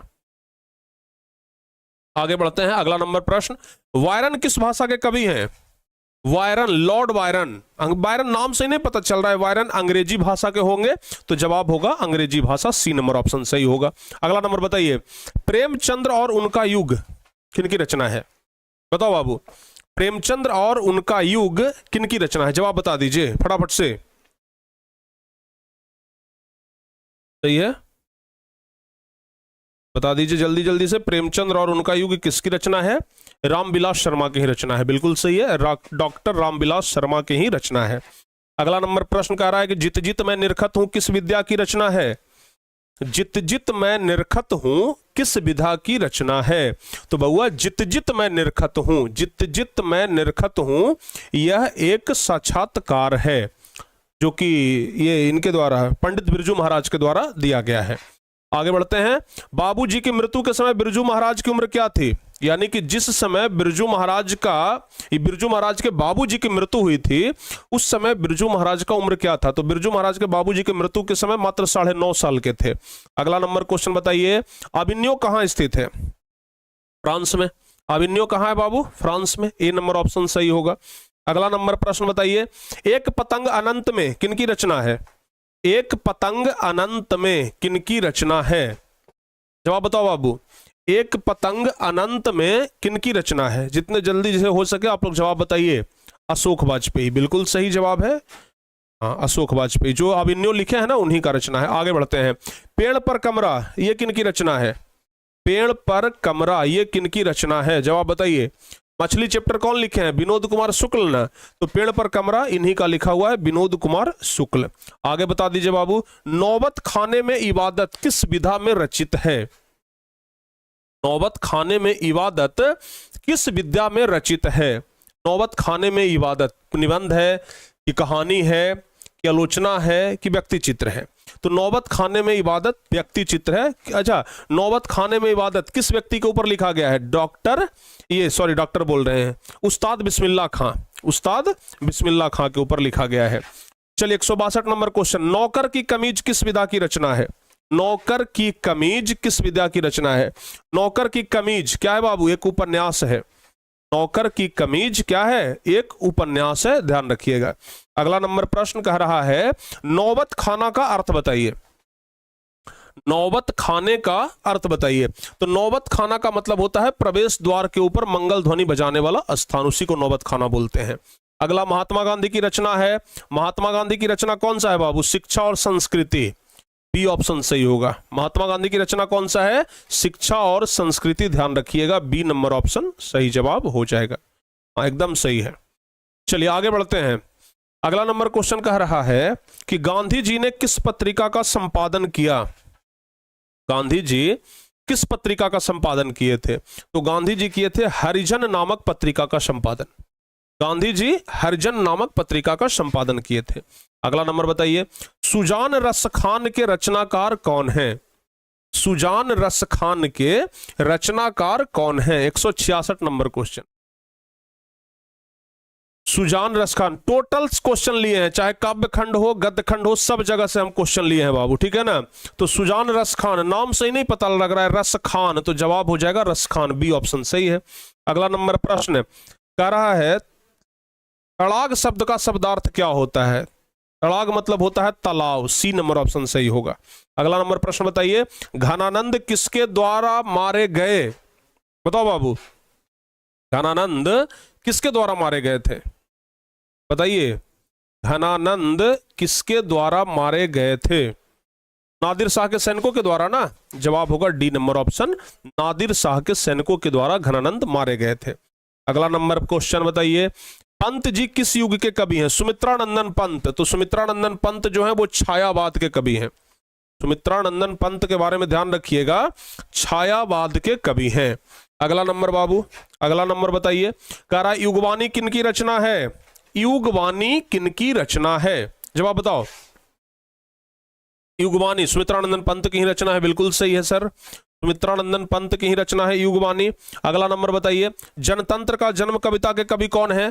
जनतंत्र का जन्म, सिंहासन खाली करो कि जनता आ रही है, पढ़े है ना, सिंहासन खाली करो कि जनता आ रही है, ये कौन लिखे हैं? रामधारी सिंह दिनकर। सिंहासन खाली करो कि जनता आ रही है, रामधारी सिंह दिनकर। आगे बढ़ते हैं, अगला नंबर प्रश्न कह रहा है हरी घास पर क्षण भर। हरी घास पर क्षण भर, बताओ बाबू इसके रचनाकार कौन है? हरी घास पर क्षण भर, बताइए इसके रचनाकार कौन है? सच्चिदानंद हीरानंद वात्स्यायन अज्ञे, ठीक है ना, ध्यान रखिएगा आगे जी। अगला नंबर बताइए, एक वृक्ष की हत्या, कवि का नाम याद रखना बहुत जरूरी है। एक वृक्ष की हत्या के कवि कौन है? आप लोगों में पढ़ना है ना, एक वृक्ष की हत्या कुंवर नारायण के द्वारा लिखा गया है। एक वृक्ष की हत्या कुंवर नारायण के द्वारा लिखा गया है। अगला नंबर प्रश्न बताइए, कवि ने पगड़ी का प्रतीक किसे माना है? कवि ने पगड़ी का प्रतीक किसे माना है? जवाब बताओ बाबू, कवि ने पगड़ी का प्रतीक किसे माना है? जवाब बता दीजिए। घर के मुंडेर को, वृक्ष के ऊपरी डाल को, वृक्ष के ऊपरी भाग में फूल पत्तीदार युक्त टहनियों को, जवाब होगा सी नंबर, ठीक है ना। पगड़ी का प्रतीक माना है किसको? 174 का जवाब कौन सा हो जाएगा? सी नंबर ऑप्शन सही जवाब होगा। अगला 175 नंबर बताइए, देवी जागरण कहां हुआ? 175 नंबर प्रश्न बताइए, देवी जागरण कहां हुआ? जवाब क्या होगा जी? 175 नंबर, देवी जागरण कहां हुआ? तो जवाब होगा देवी जागरण हुआ गरीब बस्तियों में। पढ़ाए थे ना, गरीब बस्तियों में धमाके से क्या हुआ था? देवी जागरण हुआ था, बताए थे ना हम आपको। चलिए अगला नंबर क्वेश्चन, अगला नंबर कह रहा है बीजाक्षर किस प्रकार की रचना है? बाबू बताओ, बीजाक्षर किस प्रकार की रचना है? बीजाक्षर एक काव्य संकलन है। बीजाक्षर क्या है? एक काव्य संकलन है, याद रखिएगा। अगला नंबर, निर्वासित का अर्थ क्या होता है? निर्वासित का अर्थ मतलब होता है प्रवास। निर्वासित जीवन मतलब घर से बाहर जीवन जो बिताया जाता है ना, उसी को बोला जाता है निर्वासित जीवन। तो घर से बाहर नहीं, प्रवास मतलब तो हो गया कि घर से मन से जाना। निर्वासित कहने का मतलब बेघर कह सकते हैं, घर से बाहर यानी बेघर। बेघर करिए, ज्यादा बेहतर होगा, सी नंबर। चलिए अगला नंबर बताइए, दही वाली मगम्मा कहानी का प्रमुख पात्र कौन है? दही वाली मगम्मा कहानी का, देख रहे हैं ना, हर एक किताब से, हर एक सब्जेक्ट से टॉपिक टच है। बताइए दही वाली मगम्मा कहानी का प्रमुख पात्र। तो दही वाली मगम्मा कहानी का प्रमुख पात्र कौन है बाबू? दही वाली मगम्मा कहानी का प्रमुख पात्र कौन है? बताइए। लक्ष्मी, लक्ष्मी है ना, है? अरे नामे से पता चल रहा है कि दही वाली मगम्मा, तो मगम्मा में प्रमुख पात्र मगम्मा ना होगी, तो वो याद रखिएगा क्या हो जाएगा? बी नंबर ऑप्शन सही जवाब हो जाएगा। चलिए आगे बढ़ते हैं, 179 नंबर। मंगू कैसी लड़की है? तो मंगू पागल लड़की है। मंगू कैसी लड़की है बाबू? तो मंगू पागल लड़की है। आगे, धरती कब तक घूमेगी कहानी का प्रमुख पात्र कौन है? धरती कब तक घूमेगी का कहानी का प्रमुख पात्र कौन है? तो जवाब होगा सीता। धरती कब तक घूमेगी कहानी का प्रमुख पात्र सीता है। आगे, बल्ली अम्माल की पुत्री कौन थी? बल्ली अम्माल की पुत्री का नाम क्या था? पापाती कौन थी? बल्ली अम्माल की पुत्री थी ना, बेटी थी ना, तो बल्ली अम्माल की पुत्री का नाम था पापाती। बी नंबर ऑप्शन सही होगा। अगला नंबर, मंगलम पाठ। लीजिए, संस्कृत में पधार चुके हैं, संस्कृत में आपका हार्दिक अभिनंदन है। चलिए बताइए, मंगलम पाठ के रचनाकार कौन है? तो महर्षि वेद व्यास। सी ऑप्शन सही होगा। मंगलम पाठ के रचनाकार कौन है बाबू? महर्षि वेद व्यास, बिल्कुल सही है। सही है ना? चलिए, बिल्कुल, बहुत बढ़िया, आगे बढ़िए। कह रहा है कि अलस कथा पाठ कहां से संकलित है? अलस कथा पाठ कहां से संकलित है? तो अलस कथा यह लिया गया है पुरुष परीक्षा नामक ग्रंथ से। अलस कथा पाठ जो है वो पुरुष परीक्षा नामक ग्रंथ से लिया गया है। अगला, कंपन राय की पत्नी कौन थी? गंगा देवी कौन थी बाबू? गंगा देवी बताए थे ना, गंगा देवी कंपन राय की पत्नी थी। गंगा देवी कौन थी? कंपन राय की पत्नी थी ना, ध्यान रखिएगा। अगला नंबर बता दीजिए, किसकी महिमा सर्वत्र गाई जाती है? मतलब किसकी महिमा सभी जगह गाई जाती है? तो भारत की महिमा। लिखेंगे भारत की महिमा सर्वत्र गाई जाती है, यानी कि भारत की महिमा सभी जगह पर गाई जाती है। आगे, भारत भूमि किससे सेवित है? तो भारत भूमि सागर, पर्वत और झरना, इन सबसे सेवित है, तो जवाब होगा उपयुक्त सभी। अगला नंबर प्रश्न कह रहा है, संस्कारों का मौलिक अर्थ क्या होता है? संस्कारों का मौलिक अर्थ क्या होता है? तो संस्कारों का मौलिक अर्थ क्या हो जाएगा? लिखेंगे, संस्कारों का मौलिक अर्थ होता है दोष दूर होते हैं तथा गुणों का निर्माण होता है। जवाब होगा सी नंबर ऑप्शन। ठीक है ना? आगे बढ़ते हैं। विदुर नीति से संकलित पाठ का नाम बताइए। ये 200 क्वेश्चन बड़ा मजेदार है, लेकिन हर एक सब्जेक्ट का क्वेश्चन जब लेते हैं ना तो लगता है खिचड़ी खा रहे हैं। ठीक है ना? और खिचड़ी बड़ा स्वाद में बढ़िया लगता है और बड़ा आसानी से पच भी जाता है। तो वही बात इसमें है, जब हर एक सब्जेक्ट से कुछ कुछ क्वेश्चन हम जब आपके लिए छांट के लाए ना तो बड़ा बढ़िया लगा और बढ़िया से पच भी जाएगा। ये बताइए, विदुर नीति से संकलित पाठ कौन है बाबू? नीति श्लोका क्या है? नीति श्लोका क्या है? विदुर नीति से संकलित पाठ न है। ठीक है ना? चलिए आगे बढ़ते हैं। किसके अर्थाभाव में भी राम प्रवेश ने महाविद्यालय में प्रवेश किया? किसके अर्थाभाव में? तो ध्यान रखिएगा, पिता के अर्थाभाव में। माता पिता शिक्षक नहीं भाई, किसके अर्थाभाव में राम प्रवेश ने महाविद्यालय में प्रवेश किया? किसके अर्थाभाव में भी? अच्छा, पिताजी का ही होगा। पिताजी के अर्थाभाव में ही राम प्रवेश ने महाविद्यालय में प्रवेश किया। मतलब पिताजी आर्थिक रूप से कमजोर थे, फिर भी राम प्रवेश महाविद्यालय में प्रवेश किया। ठीक है। आर्य समाज की स्थापना कब हुई थी बाबू बताओ? आर्य समाज की स्थापना हुई है 1875 ईस्वी में। आर्य समाज की स्थापना 1875 ईस्वी, ध्यान रखिएगा। अगला नंबर, अयोध्या कांड किस ग्रंथ का भाग है? ये तो सबको पता है। अयोध्या कांड किसमें है बाबू? रामायण में है। अयोध्या कांड किसमें है? तो अयोध्या कांड रामायण में है। आगे, पथिक किसके द्वारा मारा गया और खाया गया? पथिक यानी कि राहगीर जो है वो किसके द्वारा मारा गया और खाया गया? तो राहगीर बूढ़े बाघ के द्वारा मारा गया और खाया गया। राहगीर जो है वो बूढ़े बाघ के द्वारा मारा गया और खाया गया। 193 नंबर प्रश्न कह रहा है, व्याघ्र पथिक कथा के क्या दुष्परिणाम प्रकट होता है? व्याघ्र पथिक कथा का दुष्परिणाम क्या है? तो व्याघ्र पथिक कथा का दुष्परिणाम है कि लोभ नहीं करना चाहिए, लोभे दुष्परिणाम है। आगे, सूर्यपुत्र कौन था? तो कर्ण कौन है बाबू? महाभारत के जो कर्ण हैं वो क्या है? सूर्यपुत्र हैं। कर्ण सूर्यपुत्र हैं। आगे, असहिष्णुता कौन पैदा करता है? असहिष्णुता कौन पैदा करता है? तो जवाब ध्यान रखिएगा कि असहिष्णुता, अगर आप द्वेष करते हैं तो बाबू द्वेष से असहिष्णुता ये पैदा होता है। सी ऑप्शन सही होगा।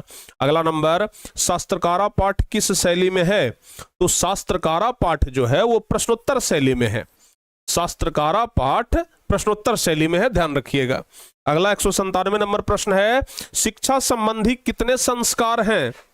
तो शिक्षा संबंधी संस्कार कितने हैं बाबू? 5 गो। शिक्षा संबंधी संस्कार 5 है। अच्छा, टोटल संस्कार कितने हैं? कुल संस्कारों की संख्या 16 प्रकार के संस्कार होते हैं, बताए थे हम आपको।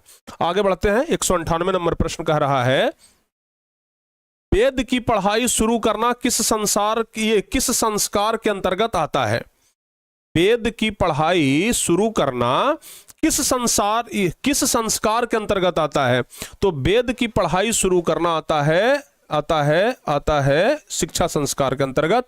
बाबू 198 का डी नंबर ऑप्शन सही जवाब हो जाएगा। ठीक है ना? चलिए आगे बढ़ते हैं। अगला नंबर प्रश्न, स्वामी दयानंद का मृत्यु कब हुआ था? निधन कब हुआ था? जवाब बताइए। स्वामी दयानंद जी का निधन कब हुआ था? स्वामी दयानंद का निधन हुआ है 1883 में। बी नंबर ऑप्शन सही होगा। और अब प्यारे बच्चों, सबसे लास्ट सवाल, कहते हैं ना कि अंत भला तो सब भला, अंत भला तो सब भला। 200 क्वेश्चन आपके लिए लाए थे और 199 क्वेश्चन हम लोग देख चुके हैं। अंतिम क्वेश्चन बचा हुआ है जो कि संस्कृत का सबसे दमदार क्वेश्चन है। कह रहा है आर्य समाज के संस्थापक कौन थे? जवाब बताइए। आर्य समाज के संस्थापक कौन थे? अंतिम क्वेश्चन है, जवाब बता दीजिए। क्रैश कोर्स के बारे में तो बता ही दिए हैं बाबू, सब कुछ बता दिए हैं। अब क्या बताना बाकी रह गया? बता दिए है ना? बताइए, आर्य समाज के संस्थापक। अंत भला तो सब भला, इसमें गलती ना होना चाहिए बाबू। ठीक है ना? एकदम अंतिम एकदम क्लियर होना चाहिए, अंतिम वाला एकदम सही होना चाहिए। तो बताइए कौन सा होगा सही जवाब? स्वामी दयानंद? बिल्कुल डी नंबर ऑप्शन सही होगा। D number option correct answer है। अब प्यारे बच्चों, आप लोग हमें यह बता दीजिए कि 200 प्रश्न में से कितना प्रश्न का सही जवाब आप लोगों ने किया है? जवाब बता दो बाबू जल्दी से। सही जवाब बताइएगा कि 200 प्रश्न में से कितना प्रश्न का सही जवाब बाबू आप लोगों ने दिया है? जवाब बताइए। 200 में से कितना प्रश्न का सही जवाब आप लोगों ने दिया है? जवाब बताओ बाबू जल्दी से।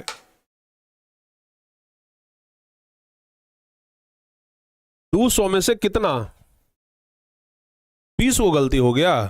अच्छा, तो देखो बाबू, पहली बात तो यह कि जितना भी गलती हुआ है घबराने की बात नहीं है। जितना भी गलती हुआ है ना, आप लोग उसको दोबारा मेहनत करके सही कर सकते हैं। तो जितना भी प्रश्न गलती हुआ है उसको एक बार इंडिकेट करिए। जब हम ये पैनल पीडीएफ भेजेंगे तो इससे आप लोग ना अच्छे तरीके से मिला लीजिएगा कि हाँ भाई हमारा इतना गलती हुआ है, तो उसको हम क्या करें, अच्छे तरीके से देख लें। ठीक है? जितना भी गलती हुआ है उसको दोबारा अच्छे तरीके से आप लोग देख लीजिएगा। उससे क्या होगा कि दोबारा जब ये क्वेश्चन हम करवाएंगे तो आपका गलती नहीं होगा। ठीक है ना? और ध्यान रखिएगा, जिस प्रकार का ये सब चुनिंदा क्वेश्चन करवाए ना, अब हम आपको बताते हैं ये सब क्वेश्चन क्रैश कोर्स का एक झांकी है, ट्रेलर है। क्रैश कोर्स का ना एक ट्रेलर है, बस आप ये समझ लीजिए। इसी प्रकार का चुनिंदा क्वेश्चन हम क्रैश कोर्स में आपको करवाएंगे, जो कि परीक्षा में लड़ने का पूरा चांस होगा। ये तो बस एक क्लास हम क्रैश कोर्स के पहले इसलिए ले लिए ताकि हम आप लोगों को ये दिखा सके कि देखिए क्रैश कोर्स में हम इसी प्रकार का क्वेश्चन करवाएंगे जो कि परीक्षा में सीधे सीधे लड़ेगा। तो अगर आप लोग क्रैश कोर्स में जुड़ करके पढ़ाई कर रहे हैं तो आपको कुछ एक्स्ट्रा बेनिफिट होना तय है। ठीक है ना? तो बच्चों, आप लोग जरूर क्रैश कोर्स में पढ़िएगा और एक एक क्लास आपके लिए इंपॉर्टेंट होगा क्रैश कोर्स का। तो आप लोग क्रैश कोर्स में शुरू से लेकर के अंतिम तक एक भी क्लास मिस मत करिएगा। पूरा क्लास को अच्छे तरीके से आप लोग कंप्लीट करिएगा। समझ आ रहा है ना? एक भी क्लास मिस नहीं होना चाहिए। पूरा क्लास शुरू से लेकर के अंतिम तक एकदम करना है आप लोगों को, मिस नहीं करना है बाबू एक भी क्लास। ये बात आप लोग को याद रहे। ठीक है ना? हाँ, संगम क्लास जरूर हम करवाएंगे। हमारा दीपक सर का और बरनवाल सर का तीनों का एक संगम क्लास आएगा, जरूर आएगा बाबू। छठ पूजा के मौके पर ही आ जाएगा। ठीक है ना? और एकदम छठ धमाका संगम क्लास हम आप लोग का करवाने वाले हैं बहुत जल्द। ठीक है ना?